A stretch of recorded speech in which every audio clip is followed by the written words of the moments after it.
Hermano Román, muchísimas gracias por la organización y pues yo muy feliz y alegre por compartir con todos ustedes en esta noche. Alguien chisi, ¿no? Aquí, Pantapenitak, Neymar también. Y nos vamos a ir conociendo. Un favorcito, Román, para compartir pantallas, ¿lo puedes habilitar, por favor? Sí, ya habilitado. Ah, ya. Ah, muy bien. Listo. Entonces, bueno, podemos ir empezando. Mi nombre es Froilán Laima Jacopa, soy del departamento de La Paz, nacido en provincia Ingavi, en Suricapitipitil. Entonces venimos de ahí, de la cultura aymara y también el propósito de este módulo es precisamente recuperar muchos de los conceptos propios que existen en la cultura, en el idioma aymara. De esa manera está organizado este módulo. Sin embargo, antes de empezar ya con los contenidos, quería consultarles, por favor, si han podido ver quizás la guía didáctica. Puedo compartir la pantalla para ponernos de acuerdo en algunas cosas del módulo. A ver, ¿dónde está?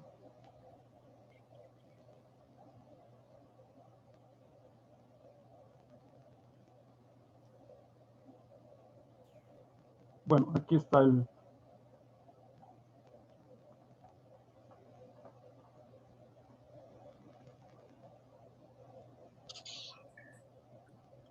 Es el, bueno, era el módulo 4, pero estamos adelantando como módulo en tercer lugar. Si lo han descargado, está en la plataforma, lo pueden revisar, pero les quiero mostrar aquí también para ponernos de acuerdo. El objetivo es pues comprender las formas de conocimiento vigentes en la cultura aymara y otras de la región aymara. Vamos a ver algo de quechua también y tratando de recuperar incluso algunos conceptos buquinas y quizás puro también para cubrir un poquito toda la región andina. Sin embargo, vamos a focalizar, subrayar propiamente la cultura aymara. Entonces, todas las categorías que vamos a revisar, lo vamos a reflexionar, van a estar centrados en lo aymara, ¿no? Sobre todo es un avance de reflexiones filosóficas y lingüísticas también, aparte de antropológicas, incluso sociológicas, ¿no? De prácticas epistémicas aún vigentes en las comunidades rurales, pero también en las urbes.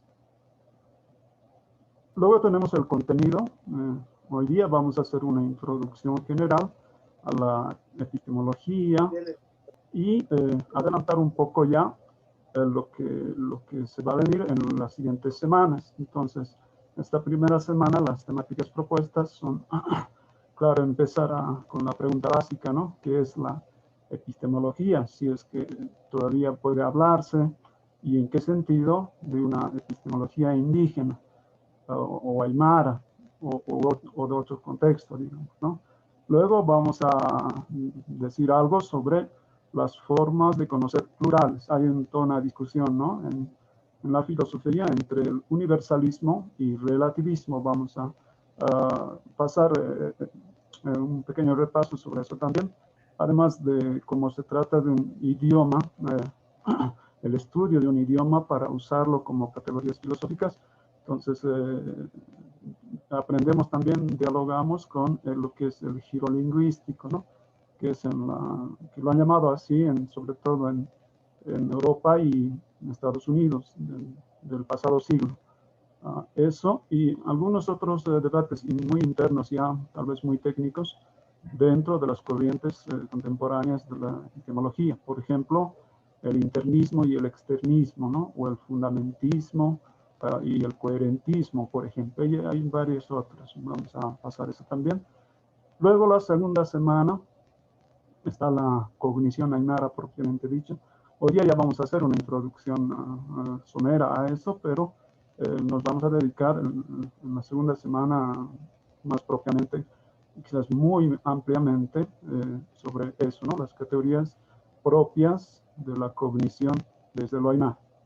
Y la tercera semana, para cerrar un poco,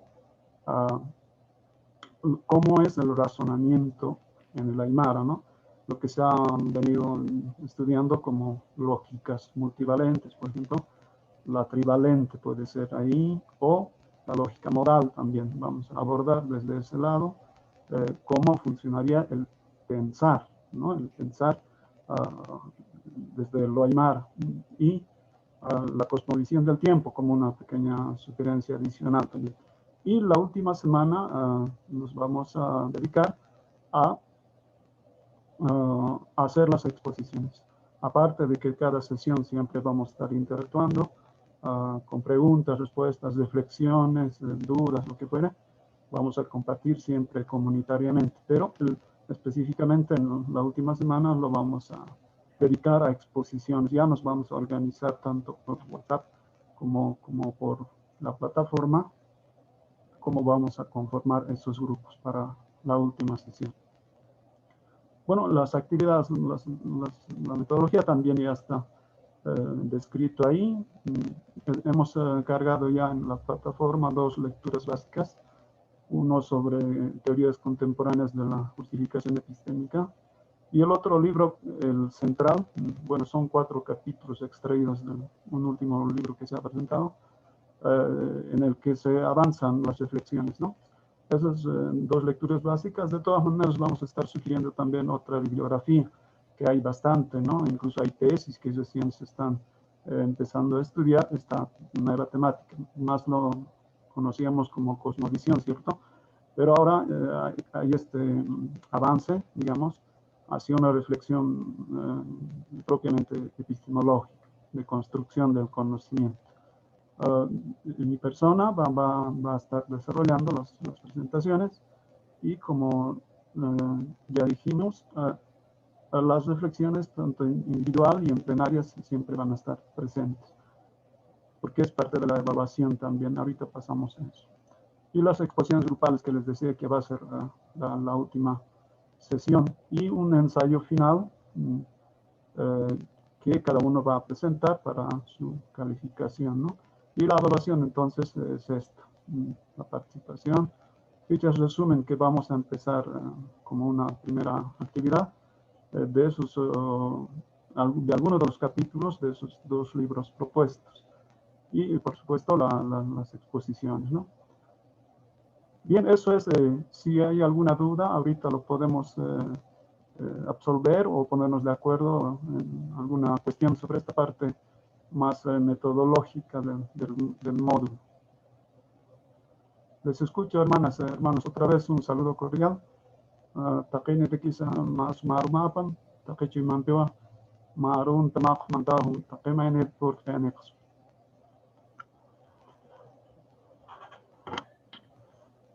Buenas noches, licenciado Laime. ¿Se me escucha? Sí, sí. Sobre la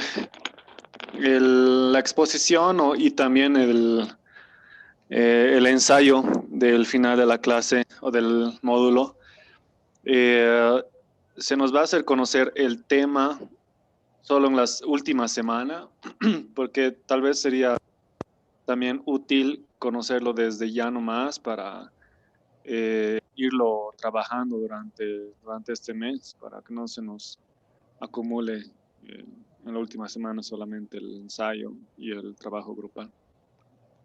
Gracias. Bien, gracias por la pregunta, Juan Pablo. Sí, precisamente.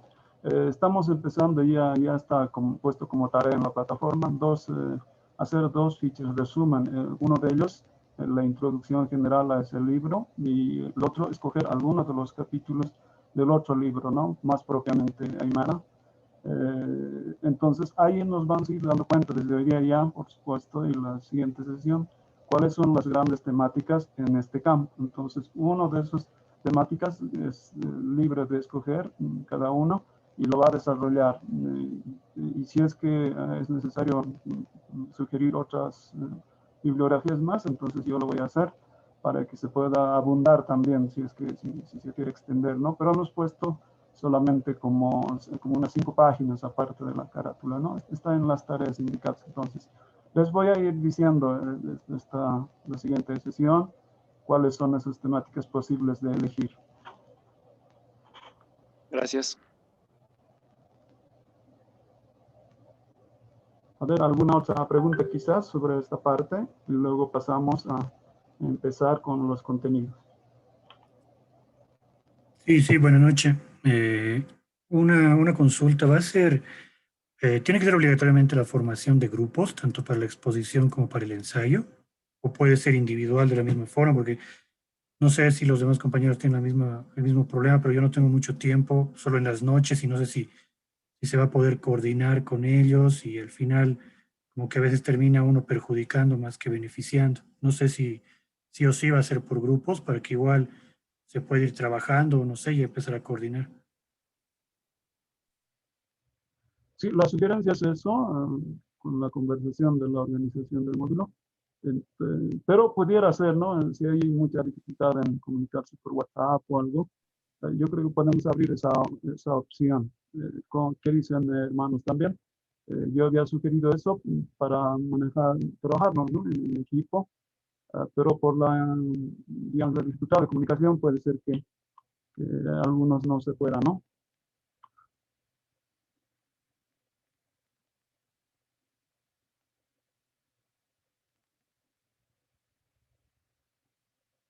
Haremos una cuestión en el grupo de WhatsApp sobre estos aspectos introductorios de organización.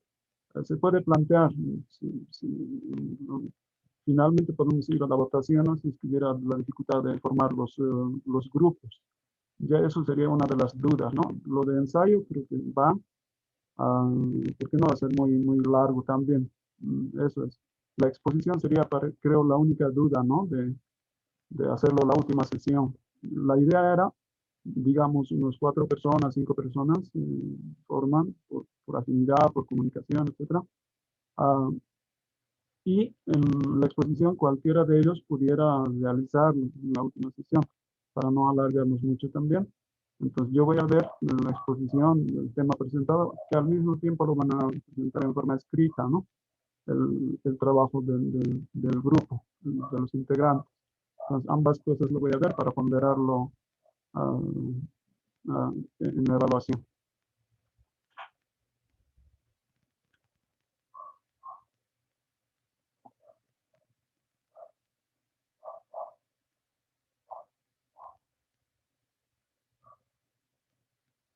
Bien, si no hubiera entonces ahí el chat. Mi hermano Froilán, Sí, sí, buenas hermano. noches. Estoy saludando desde Ecuador, desde el centro del país. Mi nombre es Feliciano Quispe. Soy un participante más. Así que saludo para usted y a todos los hermanos y hermanas que se encuentran enlazados por este medio. Luego quería decirle, por favor, ¿será posible que colocar el micrófono o ubicarle de la mejor forma? Porque acá no se escucha, o sea, no se escucha bien lo que usted está exponiendo, ¿no? Tengo dificultad de entender, pero entonces le ruego comedidamente, ¿será posible? Repito, no entiendo nada. El segundo, quiero rogarla. Sí, sí.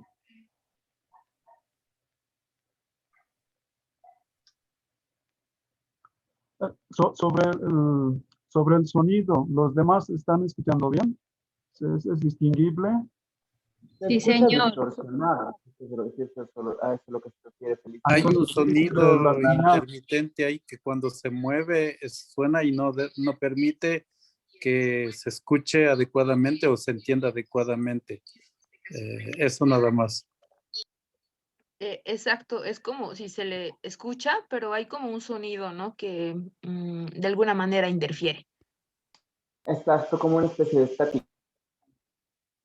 Un sonido. A ver, podemos probar con este micrófono para ver si...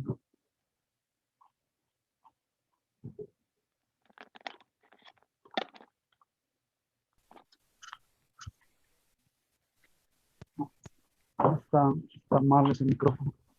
A ver, voy a tratar de hablar un poquito más fuerte. Espero que se distinga bien. Disculpas por esa interferencia. Seguramente debe ser alguna máquina que está cerca, porque aquí en la habitación no hay, está silencio. Debe ser alguna cosa que está.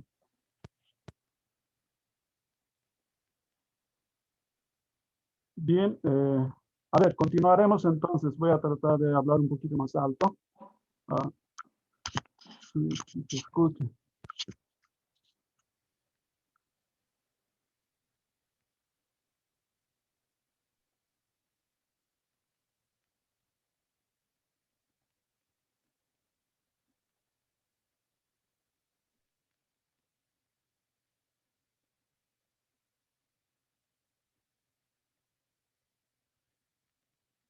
Bien, entonces empecemos con la introducción general a lo que es la epistemología andina.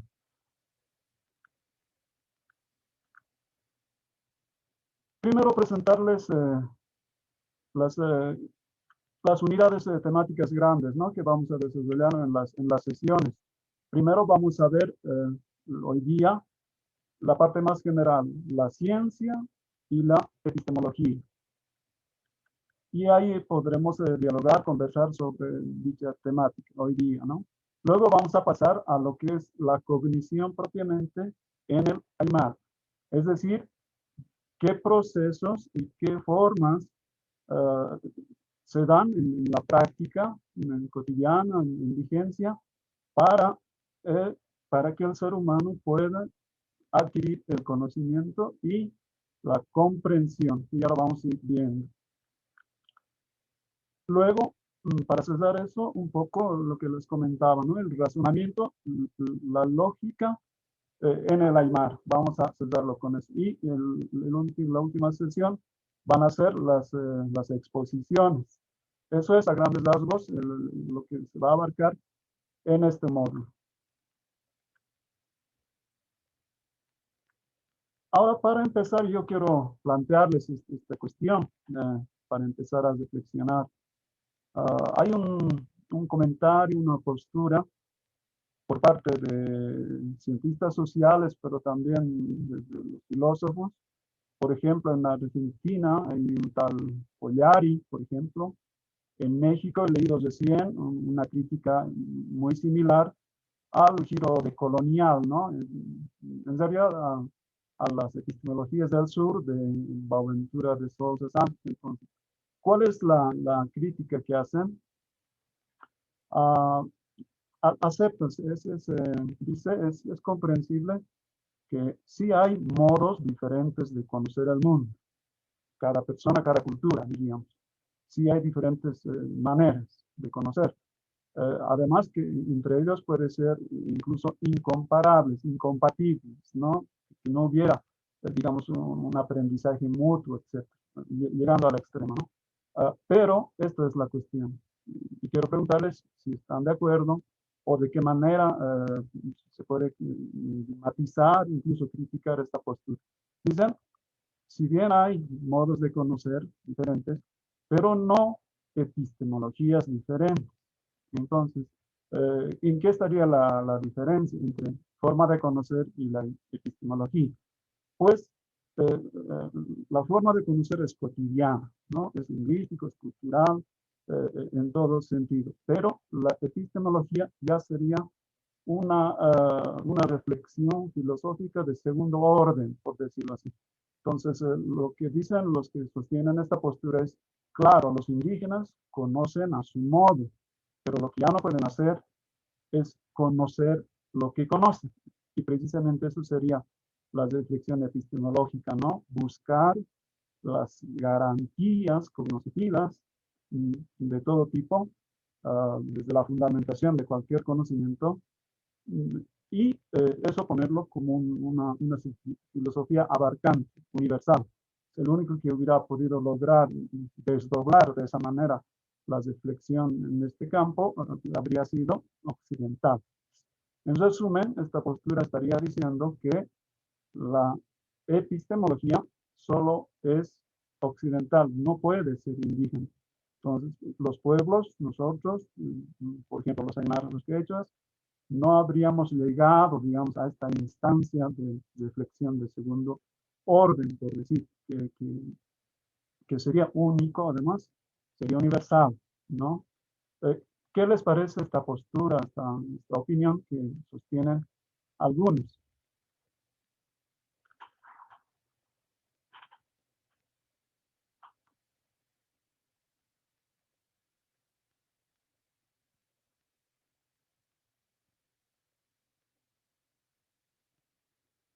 Les escucho, hermanas, hermanos.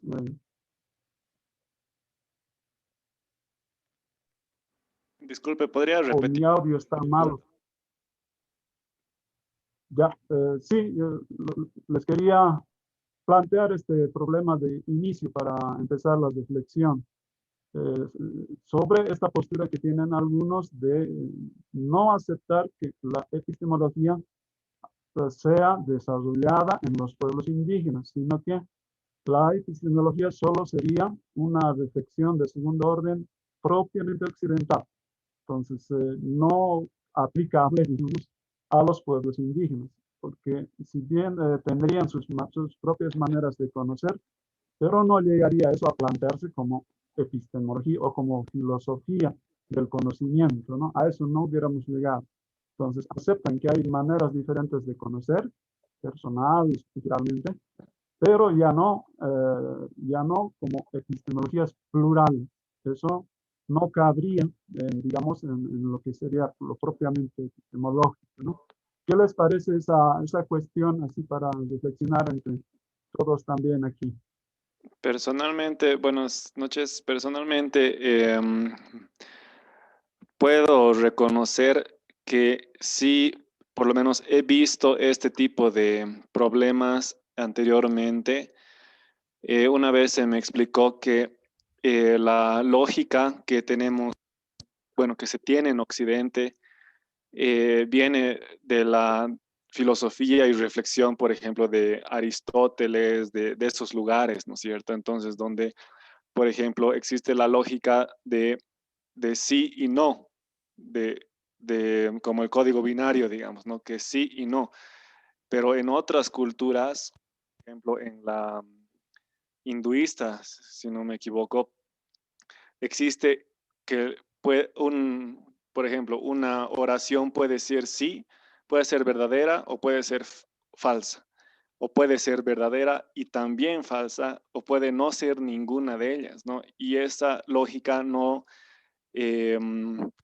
por ejemplo, el mundo occidental no permite, ¿no? Entonces me doy cuenta que si bien existen dos o muchas lógicas de las que se puede entender la realidad, también pueden existir muchas maneras incompatibles en las que se pueda aprender de cultura a cultura. Sí, muchas gracias, Juan Pablo. Precisamente vamos a abordar el tema de la lógica en la penúltima sesión, porque se trata de recuperar incluso las otras lógicas, ¿no? En el propio Occidente no solo hay la lógica clásica, ¿no? La que viene de Aristóteles hasta Russell, ¿no? Entonces, que es bivalente además. Pero hay otras en el mismo Occidente, otras maneras de entender la lógica. Vamos a tocar dos. La multivalente, es decir, no hay una sola manera de que la verdad se dé, sino puede ser necesariamente o posiblemente, o hay tiene otras modalidades en el Aymara, pero incluso no es solo bivalente, no solo hay verdad y falsedad, hay otros valores intermedios, lo han trabajado como trivalente, ¿no? Pero incluso podemos hablar de tetravalente, es decir, el razonamiento en el Aymara estuviera extendiéndose de otras maneras, que ya no serían la lógica clásica griega, digamos, ¿no? Sí, eso lo vamos a ver en el último tema. Pero la pregunta de ahora es cuestionarnos eso, ¿no? Hay esta postura conservadora que no admite que la epistemología pueda ser construida desde los pueblos indígenas, sino solo sería académico, la filosofía académica solo sería producido por Occidente en este campo, ¿no? Pero hablar de otros campos, no sé, la ética o la estética, incluso la ontología, eso sí son otros campos, pero en este campo de la epistemología propiamente, ¿no? Eso era la cuestionante que quería mostrarles para empezar. Si alguno más tuviera alguna opinión al respecto, hermanas, hermanos. Creo que el principal problema es, como usted mencionaba, este momento hegemónico de Occidente, ¿no? En cuanto al conocimiento científico. Creo que el problema está ahí, radica en qué es científico y qué es no. Occidente siempre lo va a tratar de plantear de esa manera. Y obviamente la epistemología sigue un cierto proceso, ¿no? Por lo menos esta de Occidente, que es objetividad, el método, teoría, la hipótesis y la validez, ¿no? Es lo que mencionó el anterior compañero, de ver que no existe una sola respuesta a diferentes hechos. En ese sentido, creo que obviamente está errado, por lo menos desde aquí, desde nuestro lugar, sabemos que la construcción de conocimiento, el estudio del conocimiento, no necesariamente tiene que responder a parámetros de Occidente, no debe responder sino a todo conocimiento humano, ya sea pretérito o en el presente. Esto viene de la mano también con el tema de las ontologías, estos nuevos conceptos, estas nuevas ideas que vienen surgiendo ya desde hace casi 2 décadas, sobre todo aquí en el sur, que contrastan mucho con Occidente, ¿no? Entonces, por lo menos para mí, no, yo estoy muy en contra con eso del conocimiento netamente científico occidental, ¿no? Sino con estas diversas formas de pensar y estar en el mundo que se vienen desarrollando y que siempre han estado, ¿no? Desde el pasado hasta ahora. Así es. Sí, sí, yo estoy muy de acuerdo con esa crítica que tendríamos frente a digamos, esta postura conservadora, ¿no? Muchas gracias, Salvador. Bien, entonces continuaremos. Aquí ya nos podemos preguntar qué significa entonces, qué es la epistemología, ¿no? Ya podemos empezar por ahí. Entonces, pasemos a aquí lo que decíamos, ¿no? ¿Puede haber epistemologías otras? Mi respuesta sería que sí, ¿no?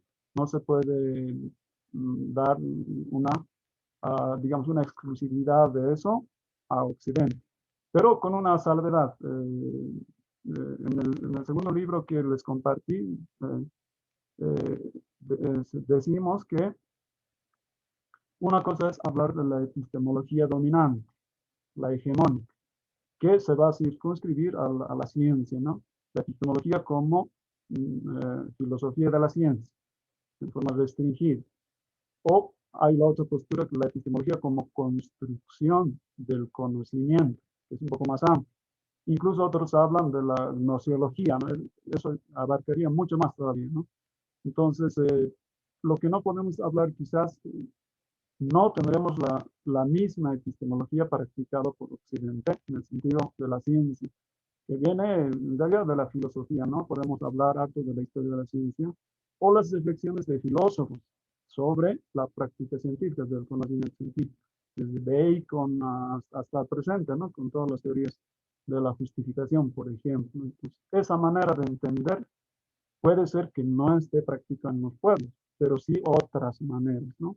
Yo creo que tenemos que, además de ser pluralistas, de aceptar otras maneras, otros modos de concebir, entender al mundo, tenemos que también cuestionar las propias categorías de la epistemología occidental, ¿no? Entonces vamos a entrarnos a eso un poco ahora. Las formas de conocer, claro, son plurales, pero no es admisible que solo Occidente haya practicado la epistemología, ¿no? Esta palabrita es más o menos desde 1830, en el sentido de teoría del conocimiento, sobre todo los alemanes, ¿no? Si bien anteriormente ya había muchos filósofos tradicionales, ¿no? Que conocemos desde Platón, por ejemplo, para hablar de Grecia, ya habían esos antecedentes de filosofías de conocer, por ejemplo, pero el campo más especializado en la filosofía, decían, se ha abierto pues, después de Kant, en realidad, ¿no? Después de Immanuel Kant, en 1781, con su teoría la razón pura, crítica de la razón pura, en adelante, 1830, por ahí ya se manejan los términos, ¿no? Más concretamente. Y luego todo lo que ha sido el siglo XX, ya pues con el Círculo de Viena, por ejemplo, pero anterior a esto el positivismo de Comte, ¿no? Toda la reflexión más objetivista, más de búsqueda de leyes, etcétera. Después eso se va a formalizar muchísimo más con todos los pensadores y científicos del Círculo de Viena, ¿no? Que lo vamos a pasar también así muy rápidamente para compararlo, digamos, en la observación vamos a comparar eso, porque se supone que la observación empírica, eso dice el positivismo, ¿no? Es la única realidad. La realidad no se siente, no se vive, no hay alguna ciencia oculta, algo así. Simplemente es medición y experiencia empírica, ¿no? Pero eso cómo se entiende en Aymar, eso vamos a verlo también en su momento.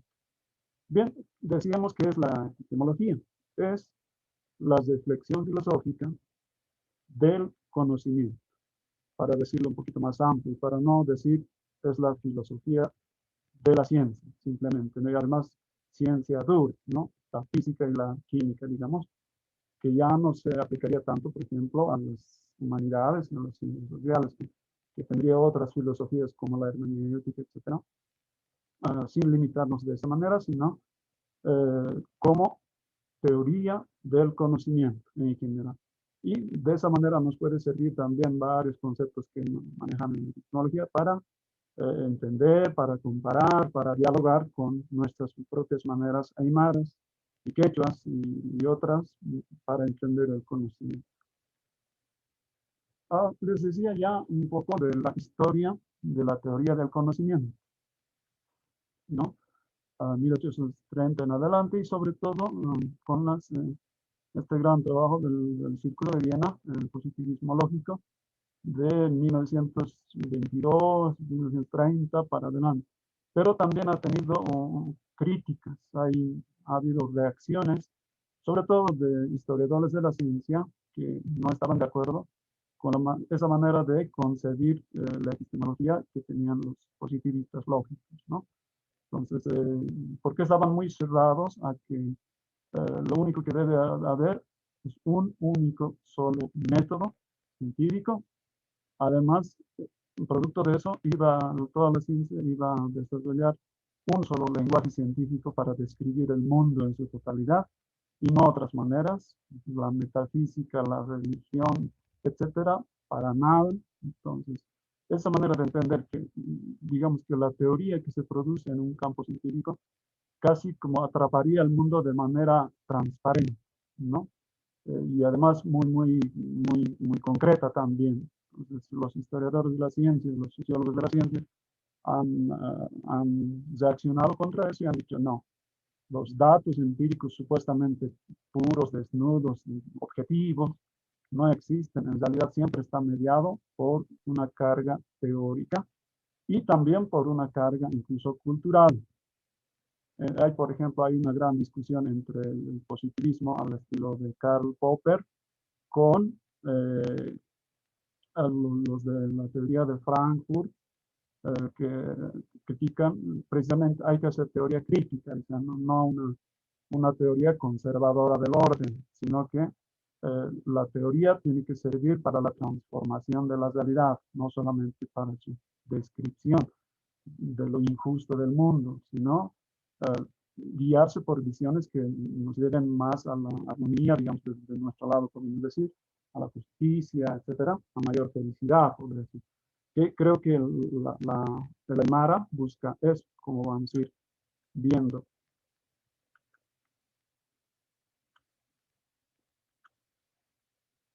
Bien, el otro aspecto también en esta introducción que estamos haciendo, dentro de Occidente mismo y dentro de la epistemología ya ha habido este debate, ¿no? Entre universalismo y el relativismo epistemológico. Por ese lado también podemos estar dialogando con ellos, ¿no? Los universalistas, no solo en este campo, puede ser en otros campos, incluso hay el campo ético, estético, por ejemplo. Ahí el relativismo, claro, la moral, la ética siempre va a ser diferente en cada época y cultura, ¿no? No puede haber una sola totalidad al que supuestamente había llegado Occidente, siempre desde su visión hegemónica, de totalizador y dominante. Por eso nosotros le llamamos la epistemología de la conquista, porque el conocimiento solo ha sido una extensión más de la geopolítica, ¿no? Ha servido para dominar el mundo en el sentido de naturaleza, ¿no? Por ejemplo, Francisco Bacon decía que el único sentido que tiene la ciencia para el ser humano es que es no solamente para describir, sino para lograr una tecnología que sirva para que el humano domine. Eso se ha extendido como geopolítica cuando ya se ha dicho dominar a otros pueblos, ¿no? Y esa manera de entender el conocimiento ha llegado aquí, es el conocimiento hegemónico. Por ejemplo, en las universidades, ¿qué es lo que vemos? Ese supuesto universalismo de Occidente, ¿no? La única ciencia que se pretende practicar e imponer en todas nuestras universidades, a eso llamamos también el racismo epistémico, ¿no? Que la única manera de entender ciencia es la europea norteamericana. Y el positivismo, en realidad, y todos los, en epistemología analítica, por ejemplo, actualmente se debaten muchos problemas que lo vamos a ir viendo al revisar lo aymara también. Entonces, ese universalismo impuesto es el que ha causado la legitimación del orden. No hay una postura crítica desde los pueblos indígenas. Esa consecuencia tiene, ¿no? En las universidades no se están recuperando las epistemologías otras, las propias de cada pueblo, sino todo manual es traducido en México o en España, y nosotros en cualquier campo, en psicología, en medicina, donde fuera, nosotros simplemente lo estamos copiando. Eso es lo lamentable, que también nos ha impulsado, y a mucha gente, ¿no? Nuestros mayores, ha impulsado e inspirado para cuestionar esta epistemología hegemónica, dominante, ¿no? Y más bien también recuperar las prácticas cognitivas en nuestros pueblos.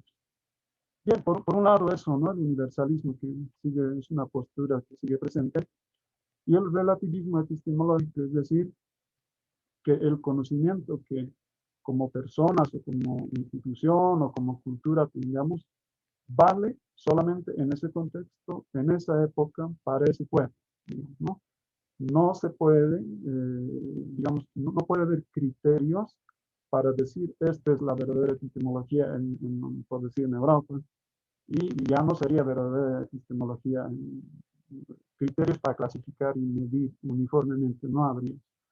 Entonces, la validez de un conocimiento es de una época, de un pueblo, ¿no? Eso es un poco el relativismo epistemológico.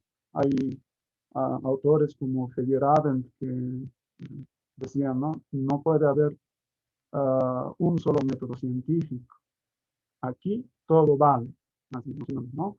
Para resumirlo incluso sus propias palabras. Entonces, habrían otros métodos recuperables de las culturas que tendrían la misma validez. La creencia verdadera, justificada, que es como se define analíticamente el conocimiento, serían varias, su validez también. Entonces, subrayamos esa discusión que el propio Occidente tiene. Aquí el hermano estaba preguntando, ¿no? ¿Cómo entenderíamos la ciencia indígena? Eso es muy interesante. A ver, aquí podremos tener dos posturas, ¿no? Uno, creo que es la convencional, cuando uno revisa toda la literatura sobre saberes y conocimientos de los pueblos indígenas, suelen siempre decir que nosotros también tenemos ciencia. Nosotros también practicamos ciencia, ciencia indígena, ciencia descolonizada, por decirlo, porque aquí también la otra gran tendencia es la descolonización, ¿no? En epistemología, ¿cómo es eso? precisamente eso estamos intentando en este módulo, de hacer eso, ¿no? La descolonización epistemológica. Entonces, una respuesta sería decir que tenemos nuestra propia ciencia, por tanto, también una epistemología científica, por decir, ¿no? Pero la otra postura al que yo me sumo es, creo que no es necesario que nos atengamos a los criterios occidentales para valorar y calificarnos nuestro entendimiento, nuestro saber.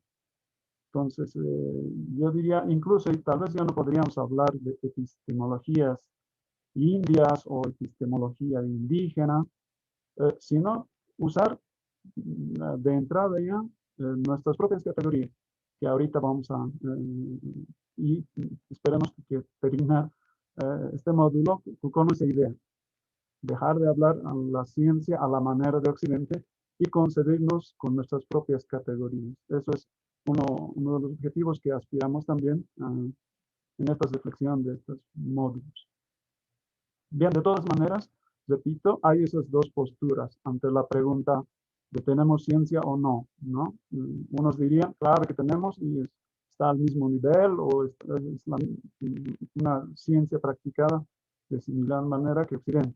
Pero la otra respuesta sería no, dejaremos de utilizar sus propios criterios de validez y encontraremos y usaremos nuestras propias categorías, que pueden ser incluso más abarcadoras que la misma epistemología. Y ahorita entramos a eso.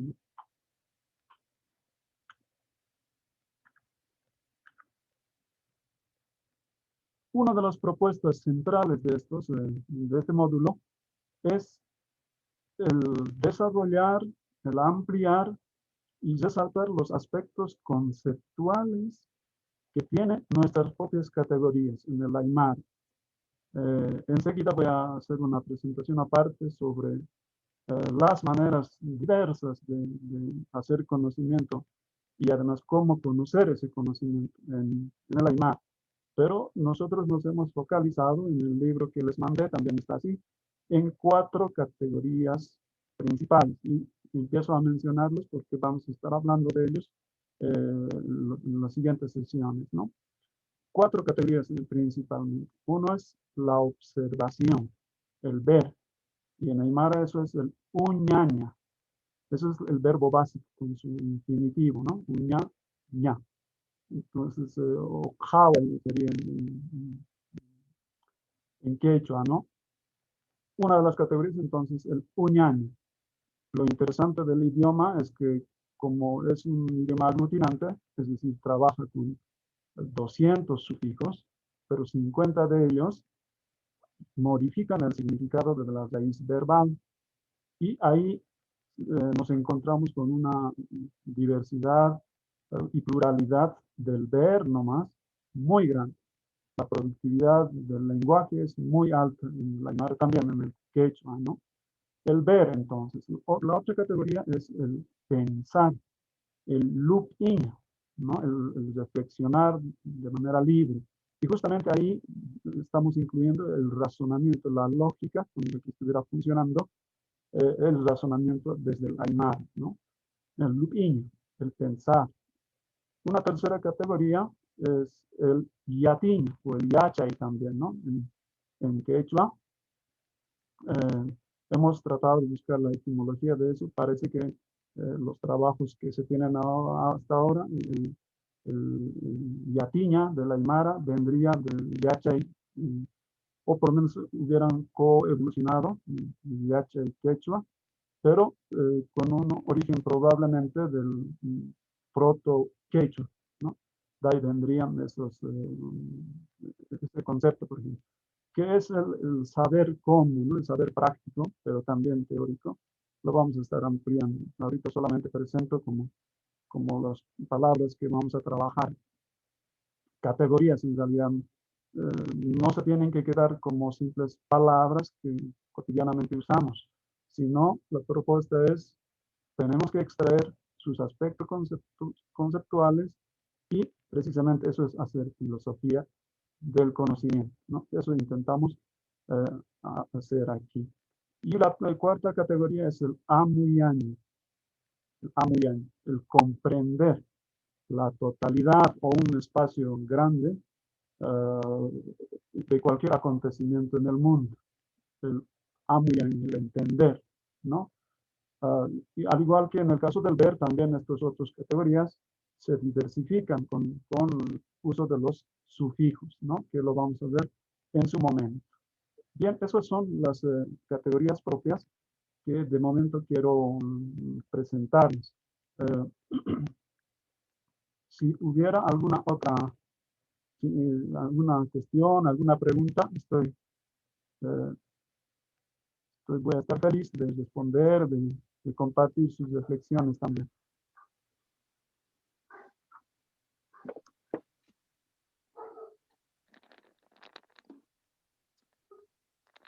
Profe, hola, habla Suelen. Tengo una duda respecto a la tercera categoría. Si la pudiese explicar de nuevo, Sí, por buenas favor. noches. Ya, habíamos dicho el uñaña, el ver, después el lupiña, el pensar, y la tercera es el yatiña, el saber, ¿no? Que podemos deducir en la traducción como el saber cómo, saber hacer algo, un procedimiento, ¿no? Una habilidad. Pero no es solo una habilidad, es también implica un saber anterior, una teoría, diríamos, en palabras de la epistemología tradicional. Eso es el yatiña, que es el yacha y el quechua también, ¿no? Y la cuarta, habíamos dicho, el amuyaña, que es la comprensión más abarcadora. Y tiene otros aspectos más que lo vamos a ir desarrollando. Por el momento solo les presento así, ya para hablar de esas categorías en todo el módulo. Gracias, profe. Bien, gracias, Suelen, a ti. Bien, ahora queremos presentarles la definición, el concepto mínimo que se tiene del conocimiento. ¿Qué es el conocer? ¿Cómo conocemos? ¿Cómo producimos conocimiento? Es la pregunta central y básica, ¿no? De la epistemología. Entonces, esta definición que se viene manejando, por ejemplo, en las corrientes actuales de la justificación, es que un conocimiento es la creencia verdadera justificada. En realidad este concepto es muy antiguo, ¿no? Los diálogos de Platón, en particular uno que es el Teeteto, en ese diálogo ya lanzaba esta definición, ¿no? Es una creencia verdadera con logos, ¿no? O la justificación o la fundamentación, podemos decir. Hay otros filósofos que incluyen otros elementos más en esta definición del conocimiento, pero lo más normal, digamos, lo más tradicional es entender el conocimiento como creencia, como una creencia verdadera y además justificada.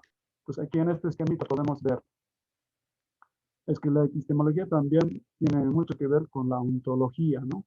Es decir, cuando decimos cómo conocemos el mundo, pues la otra pregunta es, ¿qué es el mundo? ¿No? ¿Cómo accedemos a esa realidad? ¿Qué es la realidad? Esa es otra gran pregunta que si nos da el tiempo lo podemos quizás desarrollar, pero por ahora vamos a fijarnos en lo que es propiamente la creencia, ¿no? Entonces, el otro elemento, la verdad, hay también un montón de teorías y corrientes diferentes sobre qué es la verdad, ¿no?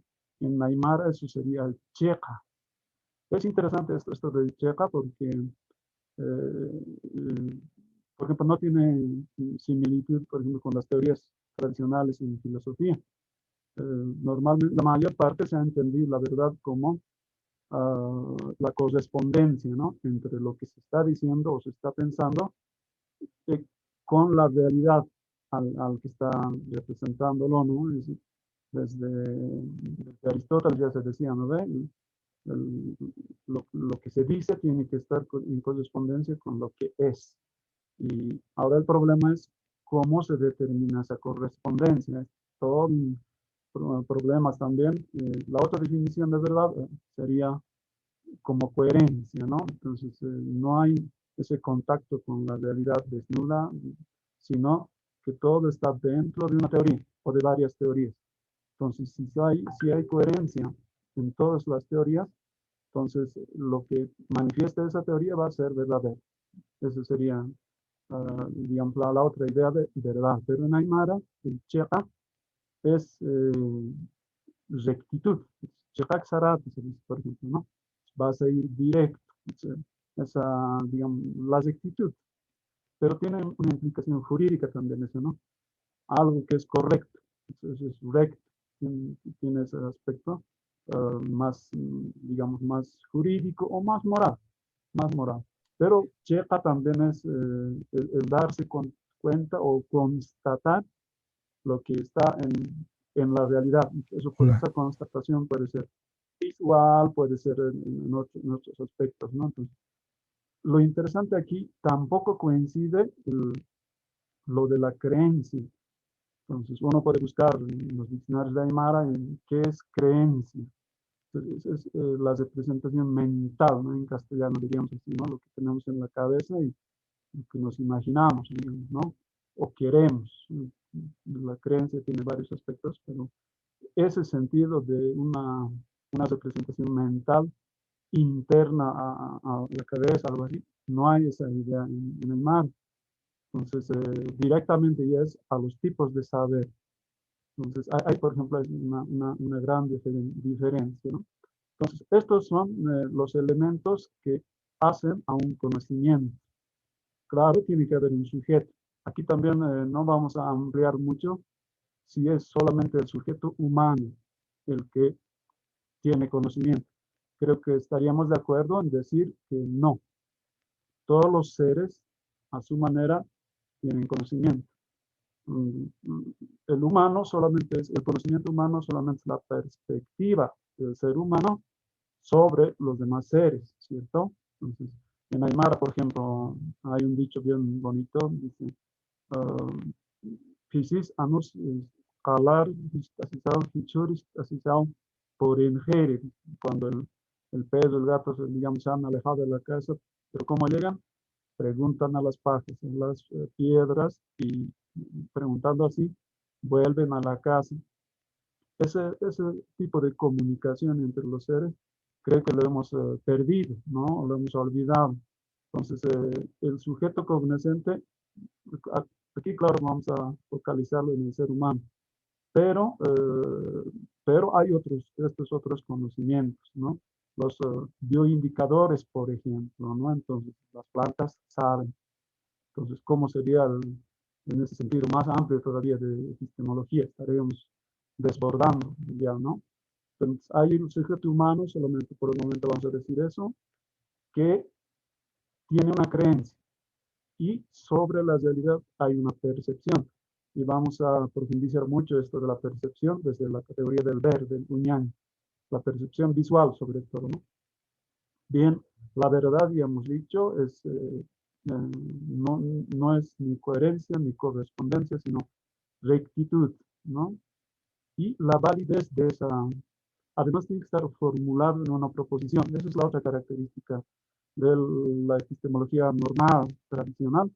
El saber es lingüístico, no puede ser ni vivencia, ni, digamos, otro tipo de experiencias no lingüísticas, ¿sí? Sino tiene que estar formulado muy concretamente sobre una realidad, un hecho, ¿no?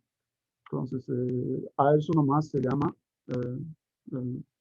conocimiento, ¿no? Una proposición que es creída por alguien, un humano.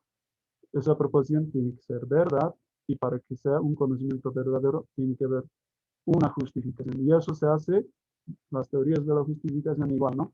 Hay unos que dirán, va a depender de otras creencias. En ese caso seríamos coherentistas, ¿no? Si hay coherencia con otras creencias, si son otras creencias las que lo están fundamentando, entonces esa posición es coherentista. La fundamentista dice la justificación no tiene que ver solo, está más allá de la mera coherencia, ¿no? Tiene que fundarse o bien en creencias básicas, lo llaman. Es decir, algo que no se puede dudar, algo sólido que fundamenta todas las demás creencias inferidas, ¿no? Ahí, por ejemplo, pues, los empiristas serían fundamentistas en este sentido, ¿no? Los empiristas dirían, el único fundamento del conocimiento es la observación empírica, pues, precisamente, ¿no? Hay todo un método de observación que está, digamos, validado, ¿no? O pueden ser, digamos, coherentistas, fundamentistas, internistas, externistas, por ejemplo, ¿no? Los externistas dirán todo lo que está fuera de la piel del ser humano, esos son los que justifican y fundamentan un conocimiento. Los internistas dirán, pero no hay manera de salirse de la mente, no hay manera de salirse del lenguaje, siempre vamos a estar como pensamiento, como cultura, dentro, atrapado, digamos, en un idioma, en una cultura, y no vamos a poder hacer el salto hacia la realidad no interpretable, digamos, ¿no? Entonces, esos serían los internistas, que la fundamentación más bien es, otra vez, como los coherentistas, ¿no? Es un acceso privilegiado que cada mente tenemos, y en el diálogo lo podemos fundamentar, ¿no? La justificación tiene que ver también con el diálogo, ¿no? El acuerdo, el avance. Aquí hay mucho debate entre decir si algún día vamos a llegar a un conocimiento total, como Hegel pensaba, por ejemplo, ¿no? El saber absoluto. O sea, la ciencia de aquí a unas décadas, 100 años, nadie sabe cuándo, va a llegar a un conocimiento tal que ya nada va a ser desconocido, ¿no? Hay esa tendencia de buscar, digamos, lo único y total en el conocimiento, pero creo que hay que ir, digamos, más por la pluralidad, ¿no? De dialogar, conocernos entre nosotros. Y creo que la Aymara también tiene una concepción bien interesante de la totalidad, ¿no? El TAP. Y puedes totalizar más todavía el TAP Pachi, como se dice Pacha, TAP Pachi, la totalidad total, digamos, ¿no? Pero lo interesante es que con lo que tenemos los pronombres, siempre va a haber un oyente que no está incluido. O sea, siempre puede haber otros públicos con los que dialogar. Tiene ese sentido también por ejemplo, la diferencia entre el nanaka, el nayanaka, los yo, ¿verdad? Yo, tú, pero no el oyente, está excluido. Pero hay el otro incluyente, que es el jiwasa, ¿no? El nosotros, que incluye al que. En quechua es lo mismo, ¿no? Esa diferencia entre incluyente y nosotros, digamos, excluyente. Entonces, en esa dialéctica, digamos, siempre va a haber públicos nuevos, posibles. Entonces, no puede haber algo absoluto, digamos, ¿no? Que digamos, aquí ya habríamos llegado al conocimiento total. Eso no habría. Bien, entonces pasamos a este esquemita. Eso sería nuestra definición de partida de lo que sería el conocimiento.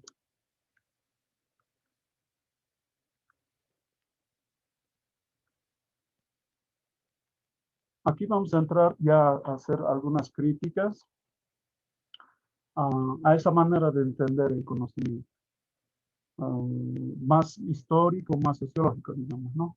Y ya no tan solamente analítico de ver qué elementos conforman este fenómeno del conocimiento, ¿no?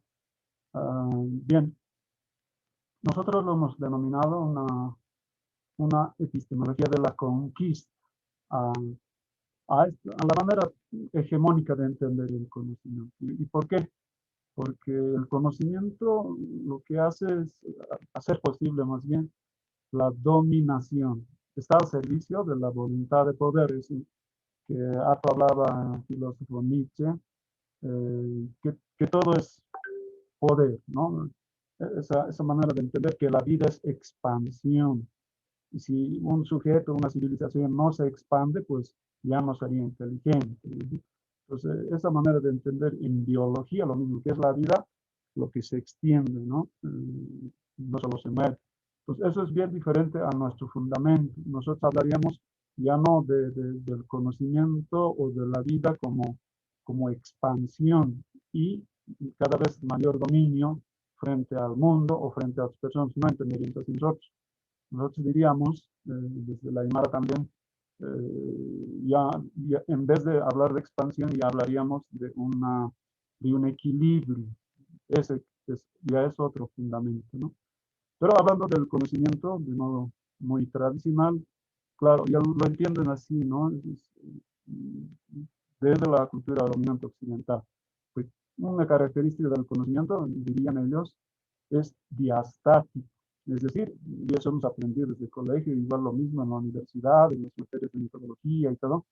Siempre hay esta separación del sujeto conocente del objeto a conocer, ¿no? Esta distancia hace que lo observado sería lo inteligible, se lo contempla, se lo analiza, ¿no? Entonces, no se lo atrapa en su vivencia, no está en su, digamos, en su dinamicidad del acontecimiento, sino se agarra como una fotografía y desde la distancia, sin sentimiento, sin nada, uno lo va analizando, ¿no? Digamos, esquematizando y zetaseando la realidad. Pues, eso es una característica, de esa manera se entendió siempre el conocimiento, ¿no? La diástasis, la separación. Es creencia. Hace rato decíamos, en Aymara, por ejemplo, no hay esa idea de un estado mental, ¿no? O una actitud intencional, sino no hay simplemente este concepto parecido a la creencia que suelen utilizar en la epistemología tradicional. Entonces, no sería práctica, sería una creencia, ¿no? La práctica ya sería solamente una habilidad, algo así. Pero en el caso del Yapiña, precisamente no es creencia solamente, es la corporización de una habilidad, ¿no? Tiene que ser demostrado en la comunidad. ¿Quién es Yatir? El que sabe, pero implica que tiene un conocimiento previo, además lo ejerce justificadamente y públicamente. Es alguien reconocido. Por ejemplo, allá no coincide. Pero aquí siempre nos han enseñado que el conocimiento es creencia, ¿no? Es racional, se dice.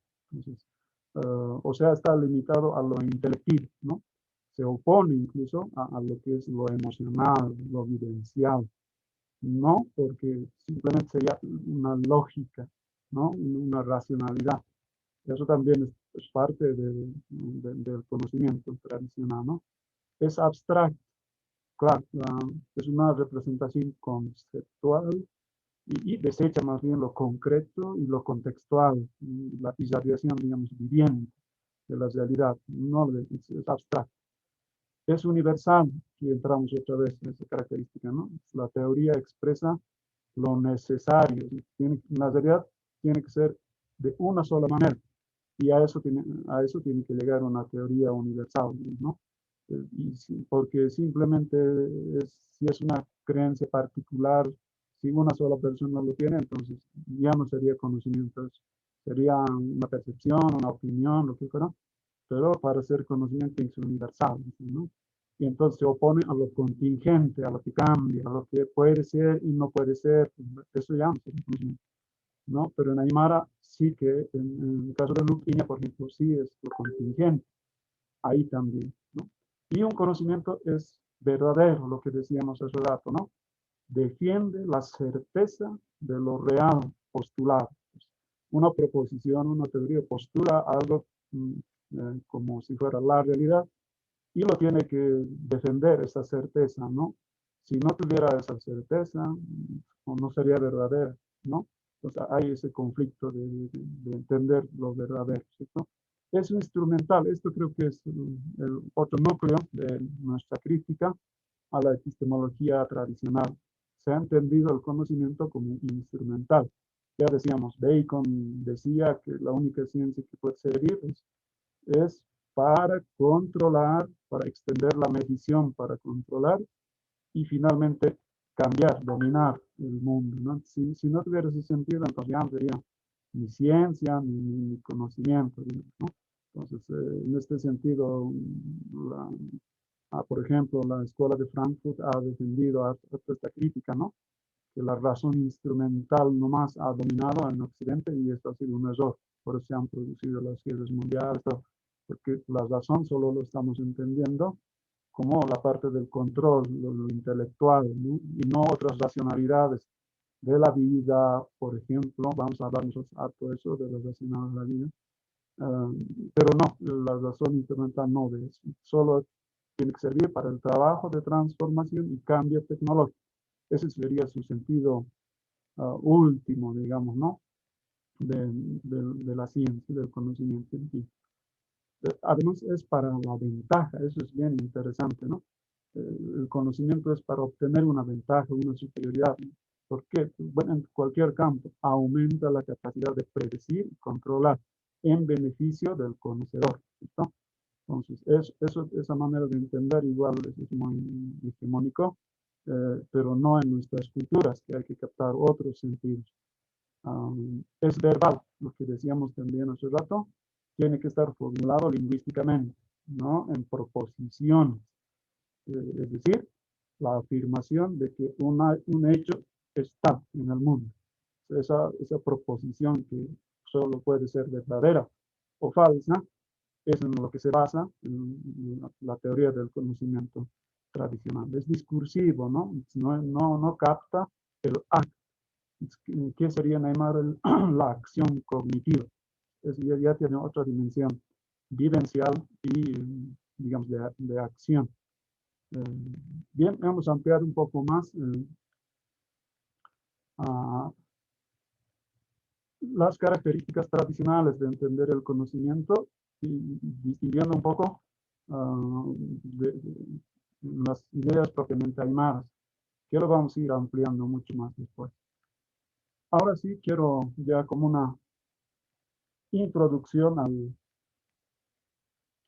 al tema que vamos a desarrollar en las siguientes sesiones, las categorías que les decía, pero ahora les voy a pedir que tratemos de imaginarnos una situación que lo hemos vivido decían en los carnavales, la chaya, ¿no? En algunas comunidades se está perdiendo esa práctica, por ejemplo, del martes de carnaval o toda la semana, el jueves hasta el domingo, hasta el sábado, donde se hacía la chaya a las chacras. Y ahora no hay mucho, por ejemplo, en mi pueblo más no hay muchas llamas, pocas familias lo tienen ya. Entonces ya no están generalizados, por ejemplo, el poner ticas, ¿no? Esos aretes de lanas de colores, de todo color, y poner con un corte en la oreja y poder marcarlo con eso, ¿no? Entonces, imaginándonos esos días de carnaval, ahora vamos a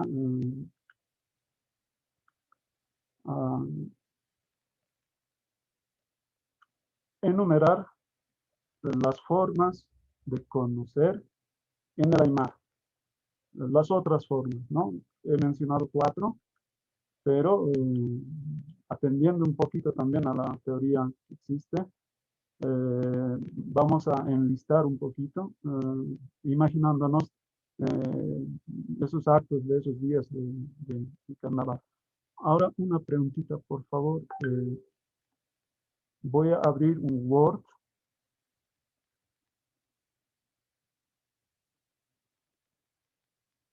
¿Están viendo el...?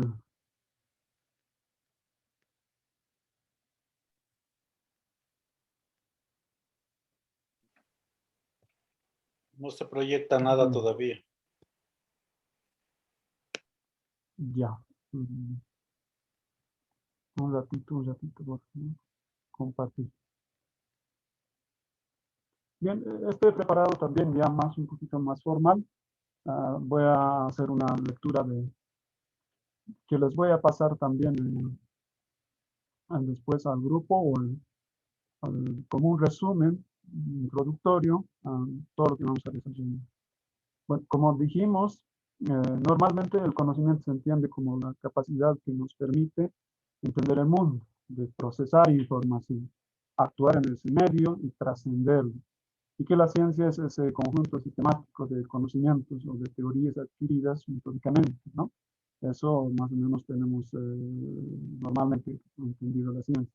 Y además contrastadas en la experiencia, en la observación, ya sea en los procesos de investigación y trabajo de campo o en laboratorios también, ¿no? Entonces, Ahora nos podemos preguntar cuáles son pues las formas de cognición que existen en la cultura aymara.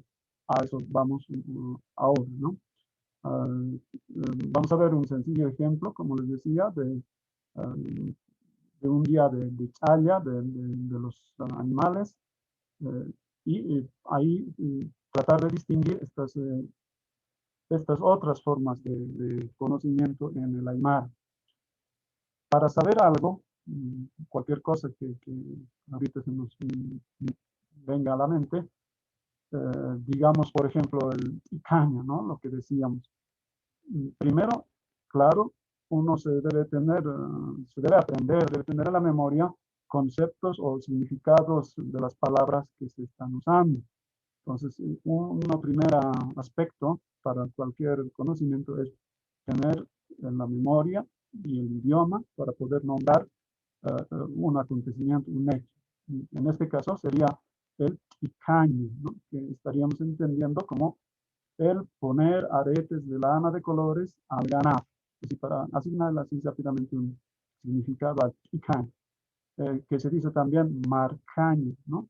O adornar con flores, serpentina o banderiles a las posesiones, a lo que se tenga en la casa, en una comunidad. O incluso puede significar engalanar con frutas, panes o pilo, la guirnalda, a los dirigentes en una organización sindical. Entonces, eso sería el icaño. Ahora sí, entramos a los subtipos de conocimiento. Luego de tener un concepto en la mente, en la memoria, podemos imaginarnos ahora sí una situación concreta, ¿no?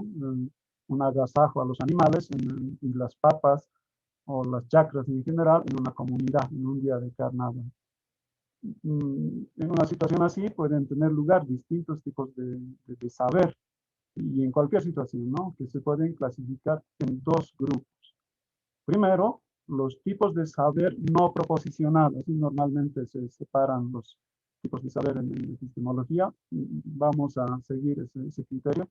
Primero, los saberes no proposicionales, es decir, que no están explícitamente formulados en un lenguaje, digamos, sistemático, en un lenguaje técnico, etcétera, sino que tienen que ver con otros tipos de evidencia.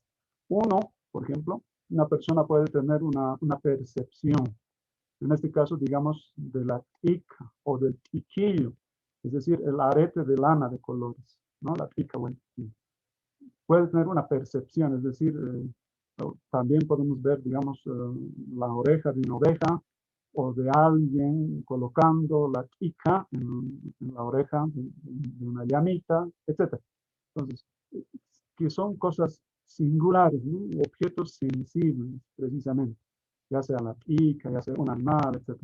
Que al acercarse donde están tales objetos o suceden tales acciones y al ver uñaña, al escuchar istaña, oler moquiña o probar maíña, ¿no? Cada uno percibe a su modo. Aquí entra la teoría de los sentidos, ¿no? Sabemos que no solamente tenemos 5 sentidos, hay muchos otros más, pero estas sensaciones de lo externo, por eso son sentidos de la exterocepción, esto es tradicional, los 5, ¿no? Pero aquí es bien interesante, no vamos a ampliar por ahora, pero el escuchar, por ejemplo, la cognición de la escucha. Creo que muchos quizás nos hemos olvidado, por ejemplo, al acercarnos a un río, solamente vamos a escuchar el ruido, ya no vamos a saber qué significa. O mucho más complejo todavía, el canto de los pájaros, ¿no? Entonces, la cognición del escuchar tiene mucha codificación. Eso no lo estamos aquí ampliando, sino el uñaña, ¿no? El oler también, la otra manera, ¿no? El sentir, digamos, de los olores, etcétera, o probar, como decimos. Entonces, todo este nivel más, digamos, más sensible, corporal, pero también vivencial, simplemente se lo entiende como percepción, ¿no? En la epistemología tradicional. Además, la percepción está bien restringido a lo visual, pero también solamente cuando se formulan luego, lingüísticamente, cuando se lo formula ya de manera explícita, a eso se limita, pero la percepción aún no hablada, aún no expresada en libros, eso lo toma en cuenta el Aymara. Ahí está un tema interesante para reflexionar, ¿no? Dos, asimismo puede detenerse en la persona, ¿no? En la sensación misma, al estar percibiendo todas estas chicas o los animales en la familia, etc. Uno puede detenerse en esa sensación misma, en la experiencia personal que se tiene, ¿no? En el cómo se siente en el momento. Es decir, la cualidad subjetiva al entrar en contacto con los objetos, al percibir, al apreciar, atender, oler o saborear, ¿no? Como por ejemplo la gradación de los colores de las chicas, ¿no? Que son hermosísimas, ¿no? Los colores y la forma de hacerlo. El sonido de la música también es una experiencia subjetiva, ¿no? Del pinquillo, por ejemplo, acompañan los mayores siempre en Canadá los pinquillos en el sector alimentario, o el sabor de la cusa, la chicha, ¿no? Que eso, por ejemplo, ahora ya no se hace mucho, pero antes de la quinoa se hacía la chicha, ¿no? Puede, que puede luego unirse a la expresión en forma de emociones, ¿no? De felicidad, de tristeza, lo que fuera. Este es otro tipo de cognición, por ejemplo. Tres, otra persona puede tratar de recordar o traer a la memoria lo que ha vivido en el pasado, en cómo ha percibido y sentido algo, ¿no? Por ejemplo, al recordar antaño, es parte del proceso de cognición también, ¿no? El recordar antaño que su mamá le había escogido la llamita hace un año, por ejemplo, ¿no? Y le pusieron el primer ki, o qué sé yo, o que el año pasado las plantas de las papas eran más frondosas, por ejemplo, ¿no? Y es verdad, ha caído la helada este año, por ejemplo, ha sido menos producción. Es decir, es muy fuerte el papel que juega, quizás más completo, el de la memoria, ¿no? Cuatro, por otro lado, al contemplar o recordar algo, uno puede quedarse admirado por lo que está pasando. Mustaña. Esto es bien interesante, Neymar. El Mustaña es, podemos entenderlo como la primera etapa del proceso de construcción del conocimiento. Es decir, cuando uno se pone a disposición de observar, de conocer la naturaleza, en esa disposición de, primero de admirar, de sobrecogerse de lo que está sucediendo. Ese gran concepto que Muspaña, que juega otro papel también en el conocimiento, ¿no? O puede sobrevenirle tal vez una comprensión impensada en ese momento, una convicción inesperada, por decirlo, que es un conocimiento intuitivo. Aquí también la intuición es otra categoría que se puede trabajar en Aymara, una comprensión así como intuición, en el sentido quizás tradicional, pero también existe en el Aymara. No es discursivo, no es racional, pero está ahí como sentimiento repentino, ¿no?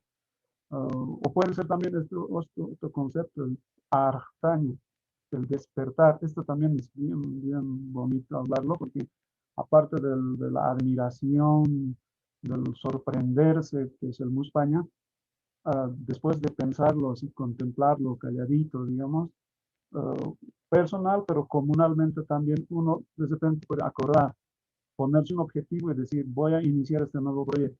Ese es el artaño, ¿no? Algo que no tenía mucho interés, estaba olvidado, pero de repente sale la voluntad de hacerlo, el artaño, el despertar. Eso también, ¿no? Al inspirarse en algo, idear alguna actividad de la comunidad, etc., ¿no? Cinco, otros pueden tener un saber implícito, o sea, sin estar consciente o sin declararlo, ¿no? Por ejemplo, de las reglas gramaticales, por ejemplo, o al hablar, las maneras de hablar, de agasar, de engalanar, de encontrar algo o alguien, etc. Eso es implícito, no está descrito, ¿no? En proposiciones. También existe esa forma de vivir, digamos, en la sapiencia. al estar habituado, por ejemplo, y adecuado el cuerpo al contexto, que es el carnaval, ¿no? Todos más o menos ya se sabe qué hay que hacer, por ejemplo, al ir a visitar un estanque de agua, se festeja el agua, donde el estanque o donde una cañería, una pileta, etcétera, y eso es todo un ritual, también tiene sus procedimientos, ¿no? Otro ejemplo también sería la rutina del que grita wipa, wipa, ¿no? Tal vez de ahí venga la wipal, pero con las banderas blancas en una comunidad, sobre todo para festejar el agua, se va gritando, ¿no? Wipa, wipa, eso por ejemplo, ¿no? A llevar agitando la bandera blanca en ese festejo. Otro, uno puede conocer bien a las personas o a los utensilios y saber cómo son. Eso ya es un año. Al estar muy familiarizado con ellos, ¿no? Por ejemplo, saber cuáles y cómo son las ovejas. La ovejita que uno se ha escogido, pues lo conoce, hasta en sus comportamientos, incluso uno puede captar cómo estaría viviendo, ¿no? Le conoce. Entonces, o una persona, o un objeto, ¿no? Entonces, por ejemplo, saber cuáles y cómo son las ovejas se llama de uno, para marcarlos, ¿no ven? Ese día de la marca. O reconocer a quién se está colocando la guirnalda, ¿no? Al dirigente, la autoridad. Es decir, se puede tener un saber singular sobre un objeto particular al ser capaz de identificarlo, claro. Por ejemplo, saber cuál es el tiquillo. Se trata, de cuál tiquillo se trata, ¿no? No nos vamos a confundir, ¿no? O cuáles son, por ejemplo, el urcucayo y el cachucayo. Es un par de crías de oveja, ¿no? Urcucayo y cachucayo. Para agasajarlos como jilahuais. Eso, por ejemplo, es una bonita palabra que viene de jilahuais, ¿no? O sea, traduciéndolo sería que jala el crecimiento del rebaño. Entonces, a ellos hay que agasajarlos, ¿no? Con frutas o incluso con pan, etcétera, al jilahuais. Entonces, esas maneras particulares de identificar, conocer a alguien, es también digno de ser recuperado desde el Aymar. Otro también podemos, se puede captar las cualidades inteligibles de un hecho, de un acontecimiento, de los objetos, de las acciones, etc. Pero aquí lo vamos a conectar con otra categoría central que vamos a trabajar nosotros, poder captar las razones por las cuales se está dando un acontecimiento, ¿no? O los sentidos los que existe un hecho, un acontecimiento como la chaya, por ejemplo. Espero que aún no han sido formulados en proposiciones, ya sean por contacto directo o por contemplación. Por ejemplo, entender que esto es el amuyaña, ¿no? Lo que decíamos hace rato. El entender el sentido de ayachaña, que es otra palabra que significa acariciar, mimar con cariño. Ayachaña. Entonces, a la oveja, la llamita, ayachañay, ¿no? Captar esos sentidos le corresponde a esta capacidad o a esta modalidad de la cognición que es el amuyaña, ¿no? O también los sentidos por qué se colocan las ticas en esta época del carnaval. Es 8. Se puede saber cómo llevar a cabo un cierto tipo de actividad. Precisamente esto técnicamente ya dividen el saber qué y el saber cómo. Y este saber cómo es la parte práctica, ¿no? Que está excluido de la teoría convencional. Lo toman de otra manera, no, ya no sería epistemológico. Que tiene que ver con capacidades prácticas o habilidades que decimos. Por ejemplo, haber participado antes o ahora uno sabe, la quimia, esa es la otra categoría. Uno sabe hacer quiquillos, ¿no?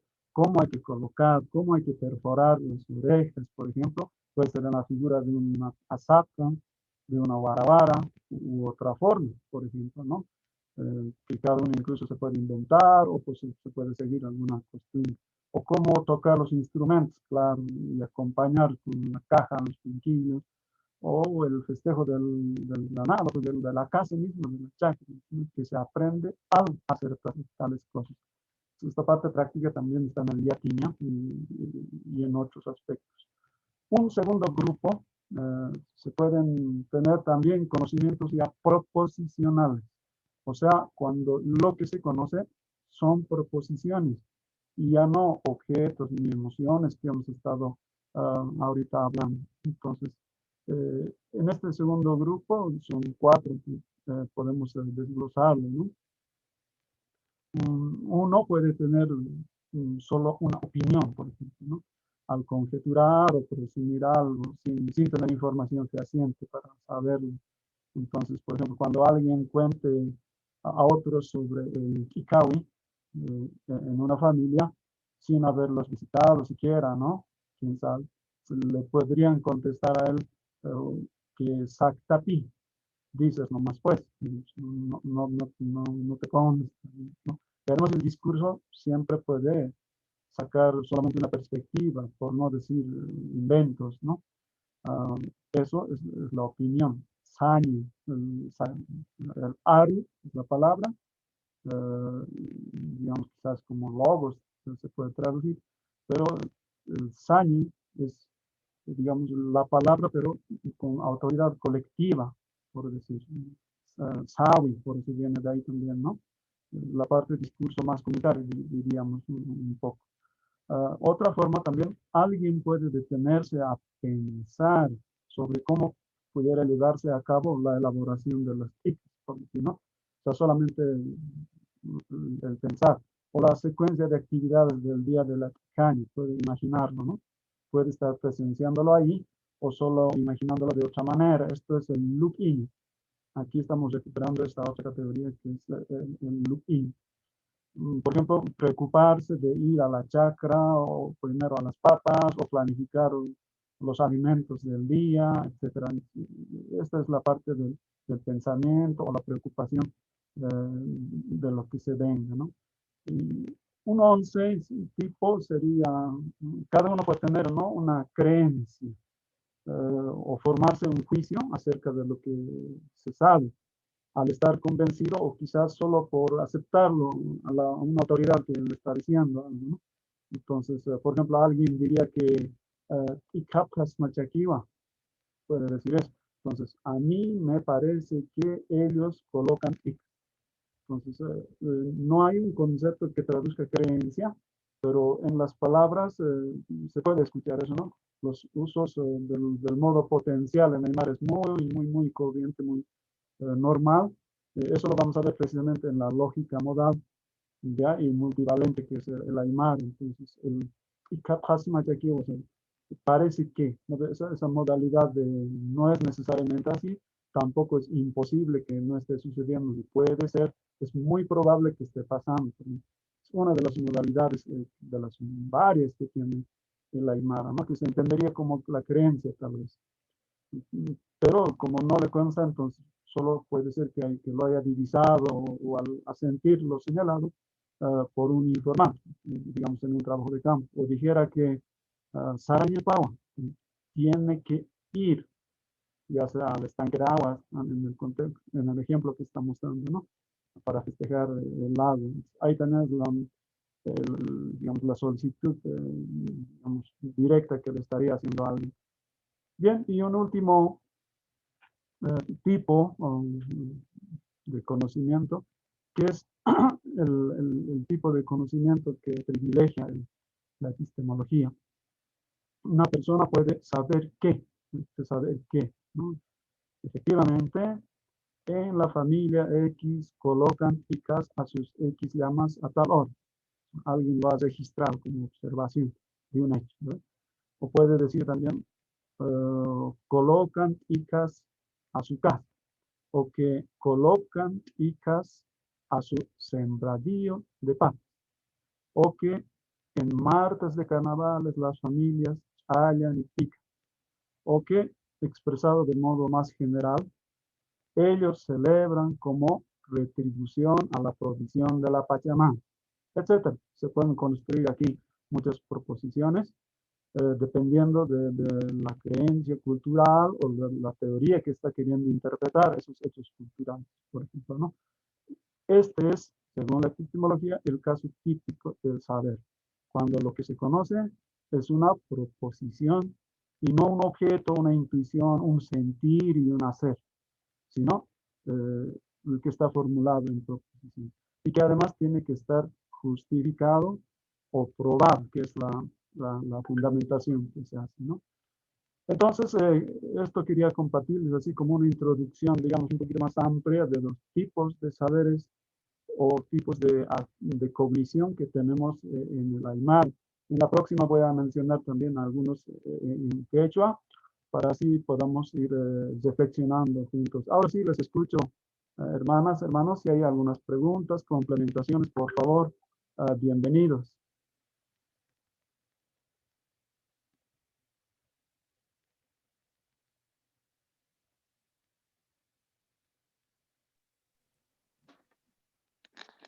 Buenas noches, otra vez aquí Juan Pablo.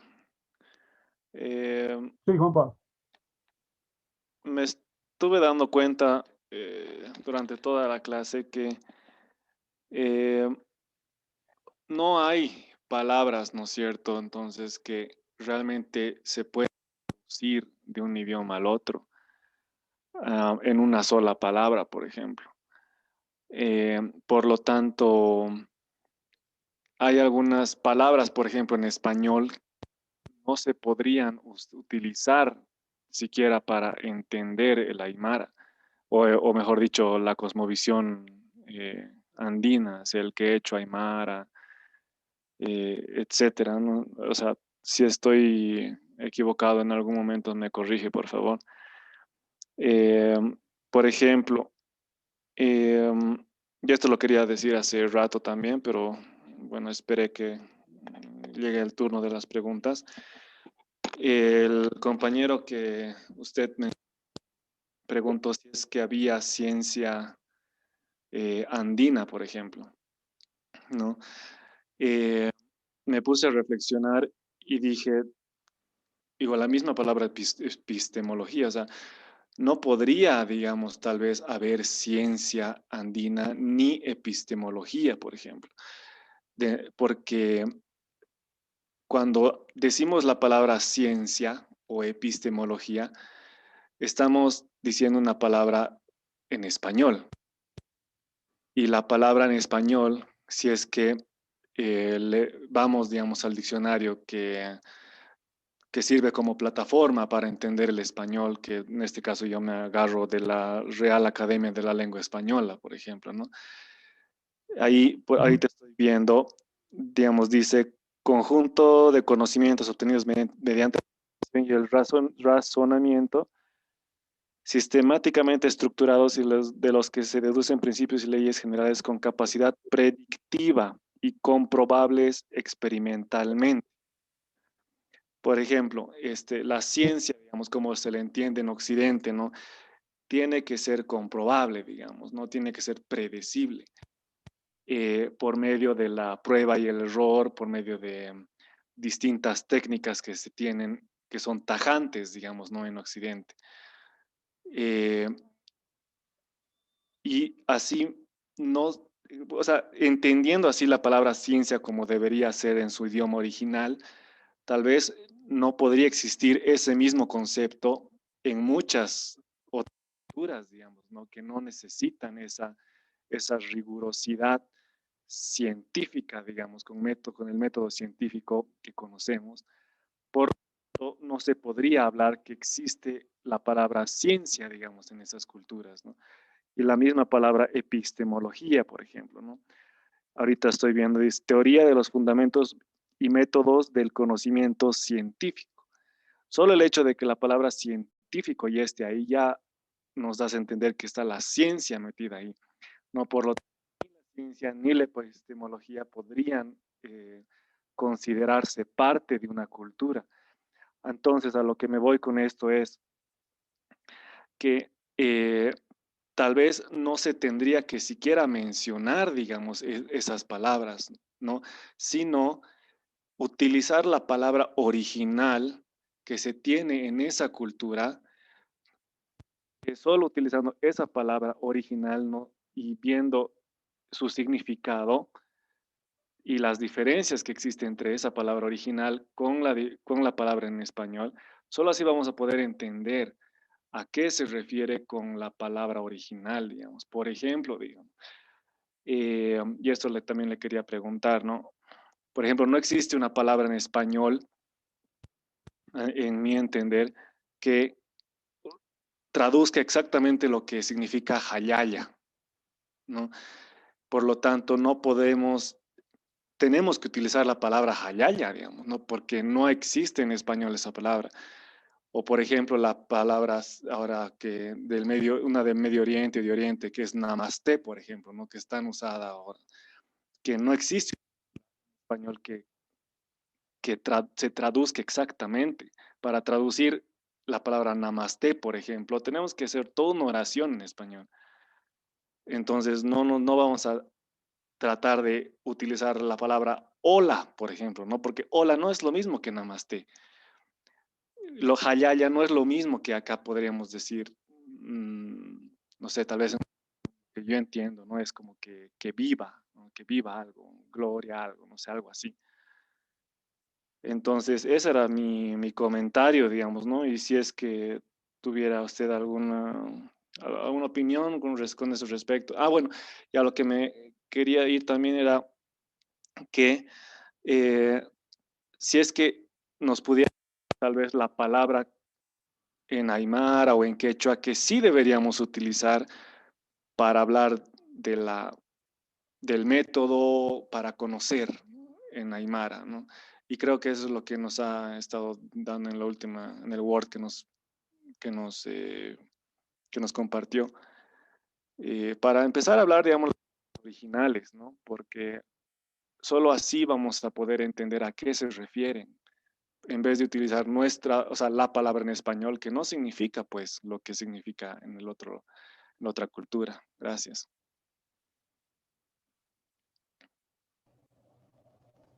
Hola, hola, ¿se me escucha? Creo que sea. Sí, se escucha. Ah, ya. Sí, muchas gracias, Juan Pablo. Es verdad, hay todo un debate en lingüística en este caso y en semántica entre los universales lingüísticos y el relativismo lingüístico, ¿no? De Sapir y Whorf, es la famosa tesis de los filósofos del lenguaje, que dirían algo similar a lo que estamos ahorita compartiendo, es decir, cada cultura, en particular cada idioma tiene sus propias reglas, por ejemplo, no solamente gramaticales, sino sus propias maneras de establecer su significado. Entonces, el significado dentro de esa comunidad lingüística no va a ser traducible a otros idiomas. Y otros lingüistas dirían que, claro, puede haber particularidades culturales, pero sí que hay universales lingüísticos. En ese sentido, ya sería comparable, ya sería traducible, digamos. Ahora, en este debate, ¿qué podemos decir nosotros? Es verdad, ¿no? Podemos resumirlo en una frase. No quisiéramos digamos, no quisiéramos caer en el nihilismo de los valores, es decir, que absolutamente vale todo, digamos, no interesa, digamos, valorar o desvalorar por algún criterio, ahí no querríamos, pero tampoco nos fuéramos al totalitarismo de las verdades, es decir, la ciencia occidental es la única que ha podido establecer la verdad de manera universal y que respecto a ella los demás solo tendríamos que aprender, digamos, ¿no? Entonces, ahí tampoco podríamos llegar. Entonces, en el intermedio nos podemos ubicar, ¿no? A veces más cercano al relativismo, digamos, o al etnocentrismo incluso, ¿no? O más cercano también a buscar cosas generales, interculturales, ¿no? No supraculturales, como si una cultura tuviera, digamos, una dignidad superior a las demás otras. Ahí no podríamos llegar tampoco, así que pero el diálogo me parece que es importante, yo creo que ahí estamos todos de acuerdo. Una cultura sí podría aprender de otra, ¿no? Adoptando sus palabras de esa otra cultura, por ejemplo. el Jayaya, es bien interesante. Al grupo les voy a mandar dos pequeños datos encontrados sobre eso. Tal vez ustedes, hermanos también pueden compartir así inquietudes, ¿no? Y en los conceptos principales que ahora estamos hablando, epistemología o ciencia, es cierto, o sea, podemos aprender como una palabra ajena a la cultura. Incluso pudiéramos aprendernos su metodología impuesta, ¿no? Tal como lo están haciendo las universidades, ¿no? Pero creo que no vamos ahí. Entonces, yo aquí en el título solamente hemos puesto como, digamos, para provocar la discusión. Yo estaría más a favor de ir trabajando y hablaría así de la descolonización epistemológica. Ahí creo que tiene sentido, ¿no? Es decir, desarmar todo lo que implicó la ciencia como tal y su reflexión filosófica, la epistemología, ¿no? Sí se puede hablar, digamos, yo creo con propiedad sobre descolonización epistemológica, pero yo diría que habría que quizás pensarlo más por el lado de llamarlo con las propias palabras. Podemos decir epistemología o amuyaña, digamos ciencia o yatiña. Entonces, yo creo que mejor sería hablar con nuestras propias categorías. Y como les decía al inicio, yo quisiera, digamos, plantearles ese objetivo al terminar el módulo, de que podamos usar esas categorías aymaras y quechuas y algunas otras y dejar en su lugar nomás, digamos, a la epistemología. Cuando se trata, digamos, de debatir en medios académicos y mostrar todas las críticas a ella, se lo puede hacer, ¿no? Pero para la construcción propia del conocimiento, ya no tendríamos que decir epistemología aymara. Eso es para provocar, creo, ¿no? Sino más bien el yatiña, el luquiña, el unijaña, el amuyaña, sobre todo. Aquí también hay un debate interno entre los aymaras. Recién he estado revisando una tesis doctoral que me han sugerido, que hay también, ¿no? El luquiña fuera más abarcante. Entonces otros diríamos, no, el amuyaña sería más abarcante de las formas de cognición, pero eso lo vamos a reflexionar en su momento. ¿Alguien más, por favor? Estoy atento a sus comentarios y reflexiones también, hermanos. Hola, No, buenas yo noches. Sí, buenas noches. Patricia, te estamos escuchando. Ya, buenas noches. No, yo darle la gracia porque en realidad me aclaró unas dudas que tenía ahí, porque yo lo estaba analizando en lo español o castellano y en aymara, porque por ejemplo usted habló de cognitivo y entonces yo le decía, ¿cómo lo puedo plasmar, pero en aymara en castellano? ¿Y cómo lo puedo plasmar en castellano en aymara? O sea, viceversa.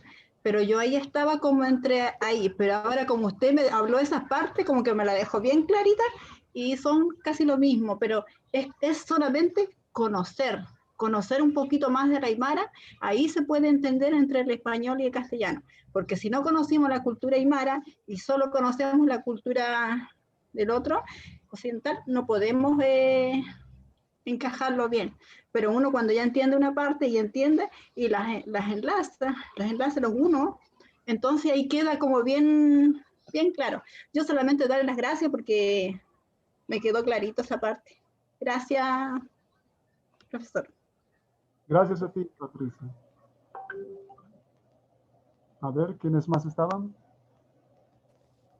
Sí, muy buenas noches. Buenas noches. Resulta interesante el planteamiento. Es necesario el poder iniciar el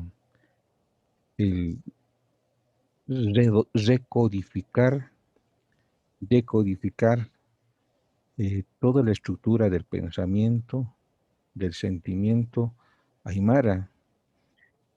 Nos han formateado en una forma de ver el mundo castellana, españolizada, europeizante o norteamericana, ¿no? Y mucho más aún cuando uno, desde el mismo lenguaje le dicen, usted tiene que hablar inglés, escribir inglés, pensar en inglés, sentir inglés.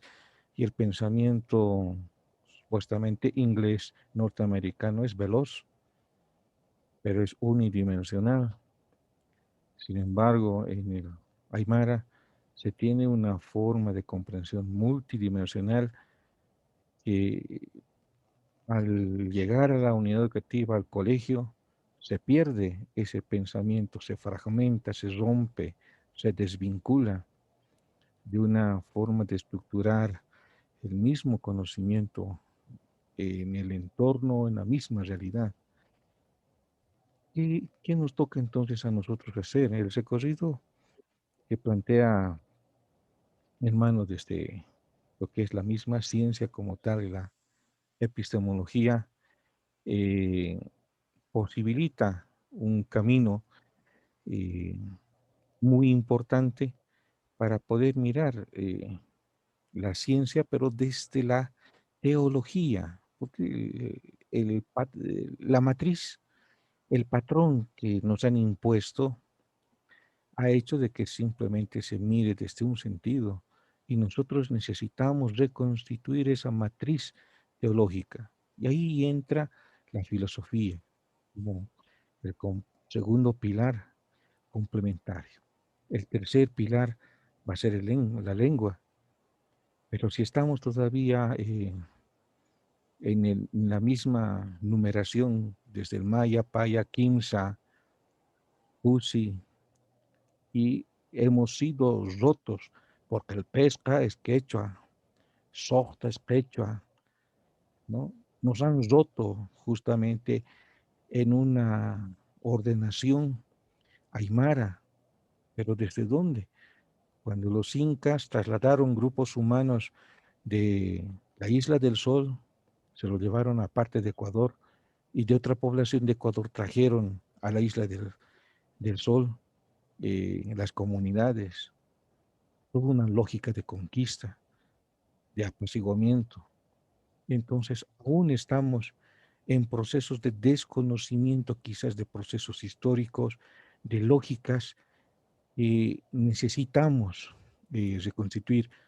Habíamos escuchado en algún momento a Rafael Bautista y nos pareció interesante y usted se aproxima a esa misma lógica.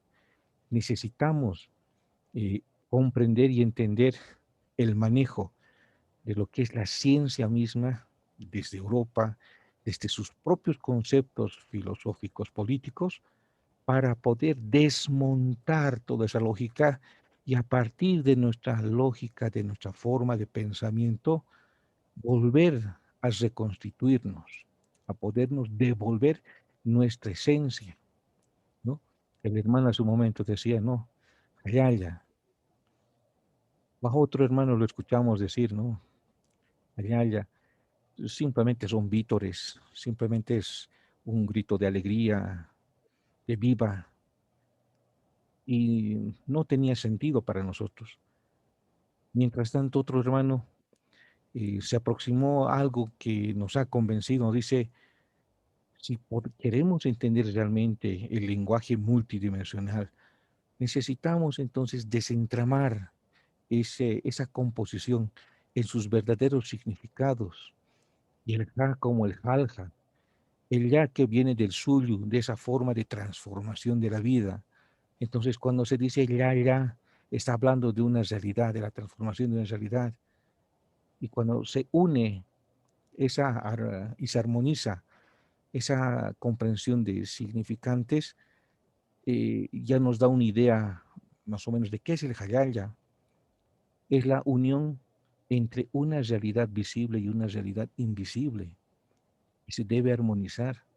Hasta ahí llegamos en ese análisis muy complejo.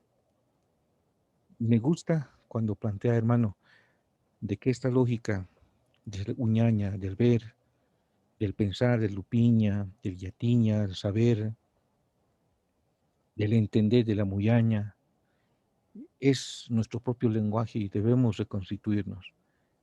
Ha llegado el momento para podernos devolver lo que en esencia nuestros ancestros han logrado en su cosmovisión, en su forma de comprender el mundo, la experiencia de miles y miles de años. No es corto el tiempo.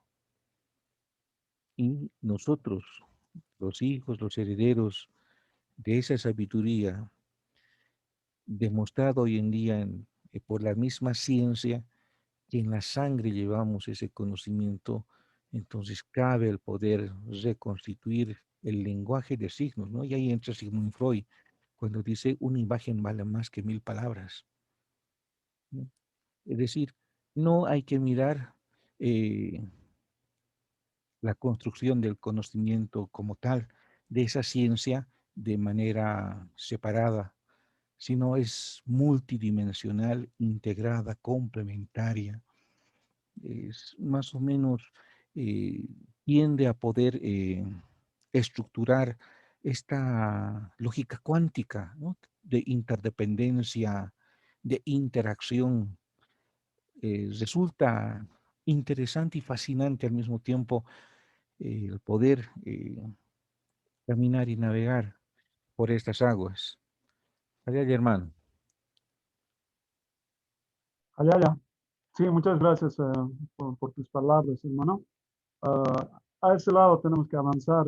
Sí, hay muchos hermanos como Rafael Bautista, están trabajando también con la misma intención, ¿no? De desmontar todo el andamiaje del pensamiento, ¿no? Y eso es un trabajo tremendo. Y aquí quisiéramos aportar la parte de rescatar, pues, diríamos, porque y con la reflexión filosófica de estas categorías, ¿no? Y obviamente esto no puede estar separado, que tal vez en la exposición aparezca así, me estoy restringiendo a estas categorías, pero no está separado de todo el mundo simbólico, religioso, que lo estamos llamando como cosmovisión, ¿no? Eso es verdad y no tenemos que perderlo de vista. Por ejemplo, para adelantar un poquito, el Amuyaña, y por eso yo lo veo así como más, una categoría más abarcante que las otras, está íntimamente conectado con lo moral, lo ético. Entonces, ya no sería Amuyaña alguien que en el intento de entender un acontecimiento se desvinculara de lo correcto, de lo armonioso y buscara otras intenciones negativas, por decir, generar desequilibrios, peleas, por decir. En ese caso ya no tendría ese amuyo o esa amuyaña. Así hay dimensiones que le llevan a uno a tener una mirada mucho más, digamos, más grande, ¿no? A veces tendemos a restringirlos a cosas muy, muy particulares y perdemos las conexiones, pero siempre hay que traerlo a la memoria. Gracias. ¿Alguno más?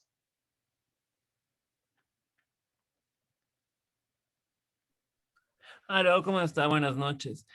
Yo también comparto la Bueno, perspectiva que tienen los demás compañeros de que tal vez no hemos crecido en un eurocentrismo, ¿no? Olvidando los conceptos de nuestra tierra, olvidando nuestras raíces. Sin embargo, una duda que tengo y que le he ido cargando a lo largo de la, a lo largo de la clase y del módulo es como en toda cultura hay palabras que no pueden traducirse al español, ¿no? O sea, porque son significados muy grandes. Sin embargo, ¿hay alguna forma de, aunque sea dividirla en varias palabras para que tenga el mismo significado? ¿O es básicamente como decir, por ejemplo, sé que en japonés hay una palabra rara que lo más cercano es exorcismo, pero que es mucho más grande el concepto y que no, pero no pueden definirlo de otra forma? ¿Hay alguna forma de definirlo, pero parafraseando, por ejemplo, el hayaya o los diferentes conceptos que vimos acá? sí, yo creo que podemos recurrir a la ayuda de todas las investigaciones que hay en términos de traducción, ¿no? Igual hay muchas posturas. Habrán pensadores que digan que es intraducible. El problema de la inconmensurabilidad, ¿no ve? En epistemología es todo un problema también. ¿No? Hay comunidades epistémicas que es imposible que se los puedan comparar y peor, digamos, extraer criterios idénticos. O sea, a lo mucho van a convivir sin entenderse totalmente, dirán hasta ahí, ¿no? Son inconmensurales.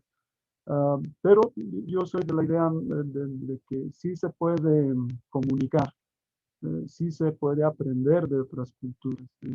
Siempre podemos recurrir a esto del parafraseo o tratar de explicar un párrafo entero, por decir, y eso justamente voy a intentar hacer de estas categorías principales que hoy día les he presentado, porque creo que la idea es no recurrir digamos, a los diccionarios bilingües, donde te va a decir, Amuyaya es entender, punto. Pero ahí se está eliminando todos los aspectos conceptuales que entrañan esa categoría, que precisamente uno solo lo capta en una comunidad, al conversar con las abuelas, con los abuelos, estar viviendo ahí. Entonces hay que dar cuenta en diferentes situaciones cómo se usa ese concepto. Entonces ahí uno va recogiendo esos aspectos y ahora se lo puede sistematizar para los que hablamos castellano también, ¿verdad? Entonces, esto es un intento también de lograr que un lenguaje objeto pueda expresarse en un metalenguaje, que esa función estuviera cumpliendo el castellano, ¿no? ¿Por qué? Porque más bien los idiomas tienen siempre esa potencialidad de poder transmitir, comunicar, utilizando esa convivencia bilingüe o multilingüe en nuestros países, aunque a pesar de un idioma dominante que nos ha hecho olvidar, ¿no?, a nuestros propios idiomas maternos. A pesar de eso, sí podremos explotar. Entonces, yo soy de la idea de que sí se puede aprender y comunicar entre otros idiomas. No sería muy productivo quizás quedarnos encerrados en un etnocentrismo, por decir, ¿no?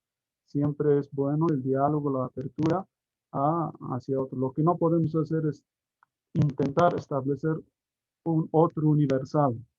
Eso sí, yo también diría, si el Occidente ha intentado imponer al mundo entero su universalidad a través de todo lo que hemos estado hablando, no sería una buena idea hacer lo mismo desde nosotros, ¿no? Entonces, por el momento hay que ir por pasos, y ahorita yo creo que la riqueza está, y la coyuntura, estas últimas décadas, y muchos hermanos han estado trabajando en eso. Hay que recuperar, como dice la hermana también, nos toca hacer eso y compartirlo entre todos.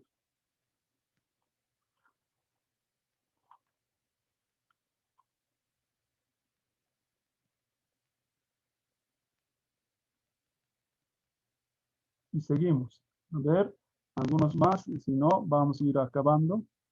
De todas maneras, en el grupo siempre vamos a poder poner algún comentario, sugerencia o de los temas que estamos abordando.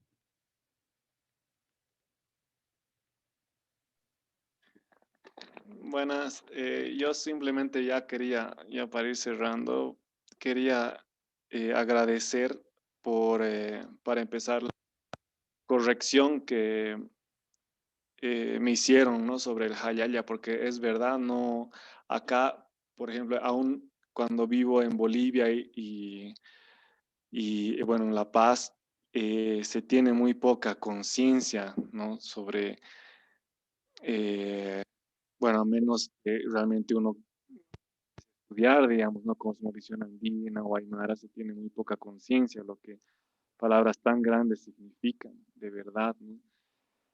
Y bueno, y lo último que usted dijo, que con la pregunta de Ale Siles, de que hay pensadores que creen que hay palabras que no pueden ser traducidas, ¿no? Exactamente, son intraducibles, como usted dijo, indescriptibles tal vez, y eso, apenas escuché eso, sentí una sensación de humildad, o sea, tan grande como darme cuenta de que hay cosas que el universo es tan grande que hay cosas obviamente que no podemos entender, digamos, ¿no? Y entender otra cultura para empezar es algo muy, muy grande. Entonces, me siento como que muy reducido también, ¿no? Pero al mismo tiempo agradecido por eso, porque a veces con una frase escuché la necesidad de querer conocer, la necesidad de querer saber es la necesidad de quererlo controlar. Y a veces queremos controlarlo todo, digamos, ¿no? Entonces me siento muy agradecido por haberme hecho como que pisar tierra también. Eso nomás. Muchas gracias. Gracias, Juan Pablo. Es verdad, nos vamos a ir dando cuenta a medida que vayamos presentando esas categorías que sí, estamos perdiendo mucha riqueza al reducir a las traducciones que encontramos en diccionarios bilingües que estamos perdiendo mucho. Es muy necesario reflexionar y compartir para, no quiero llamar desarrollo, pero el crecimiento de nuestras culturas, ¿no? Todo lo que decía el hermano también, las lógicas propias, es necesario eso. Entonces, ahí nos vamos a ir dando cuenta que hay aspectos cosmovisionales, conceptuales, encerrado en una palabra. Si vamos a decir palabra, es una categoría filosófica, para nosotros tenemos que recuperar ese objetivo también persigue este módulo. Bueno, si hubiera alguno más, ahí estaríamos ya cerrando.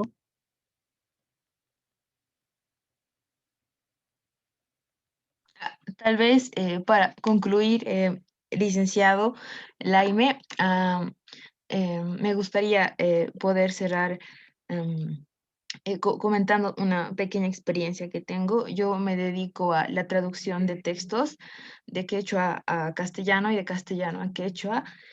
Y bueno, usted también, ¿no? Como debe realizar bastante esta traducción con el aymara y quechua también. Am, y hay el caso, ¿no? De que cuando hay un pedido, ¿no? Te piden traducir especialmente. Es como que la persona que te pide que traduzcas y que no sabe la lengua, no tiene como la conciencia lingüística, que es bien importante en todos, en verdad. No es necesario estudiar lingüística o lenguas o literatura, pero sí es importante ser consciente, ¿no? Tener esta conciencia lingüística. Por ejemplo, cuando vas a pedir una traducción, especialmente alguien, ¿no? Que tiene, o sea, una traducción de una lengua indígena, es como que quieren todo exacto, ¿no? Quieren como literalmente, como que te quieren obligar a que traduzcas hacia la fuerza, ¿no? Pero el papel de una persona que se dedica a la traducción, que trabaje aunque sea con lenguas indígenas o no es necesariamente la traducción literal, ¿no? Al final, lo que tiene que hacer el intermediario, el traductor, es, no importa si tiene que utilizar 1, 2 o 100 palabras para explicar una palabra. La idea es que pueda transmitir correctamente el mensaje, ¿no? Entonces, repetir tal vez nuevamente que no es necesario estudiar lenguas o literatura, pero sí es bien importante ser consciente, ¿no? Tener esta conciencia lingüística de que las lenguas también son saberes y bueno, solamente eso. Muchas gracias, licenciado Laime. El curso, la clase ha estado totalmente llena de aprendizajes. Muchas gracias. Gracias, Noelia. Bien, sí, es cierto, cuando uno tropieza con esas dificultades de traducción, digamos, sí, yo he visto traducciones de la Constitución Política a la Aymara, por ejemplo, ¿no? Quizás hay literatura que es, no sé si podemos llamar más fácilmente traducible, las novelas, por ejemplo. Yo estaba en una tradición de Raza de Bronce, en los libros Arguedas. Los tecnicismos que usa, por ejemplo, para describir la geografía, es difícil encontrarle, ¿no? Pero cuando ya son de otro tipo, como una constitución política, ahí estamos fregados. Sí, es toda una dificultad que ya tendríamos que ir avanzando también en ese sentido. Además, hay instrumentos, ¿no? Que la propia lengua tiene para generarse nuevos conceptos, digamos, o recurrir al préstamo finalmente, etc.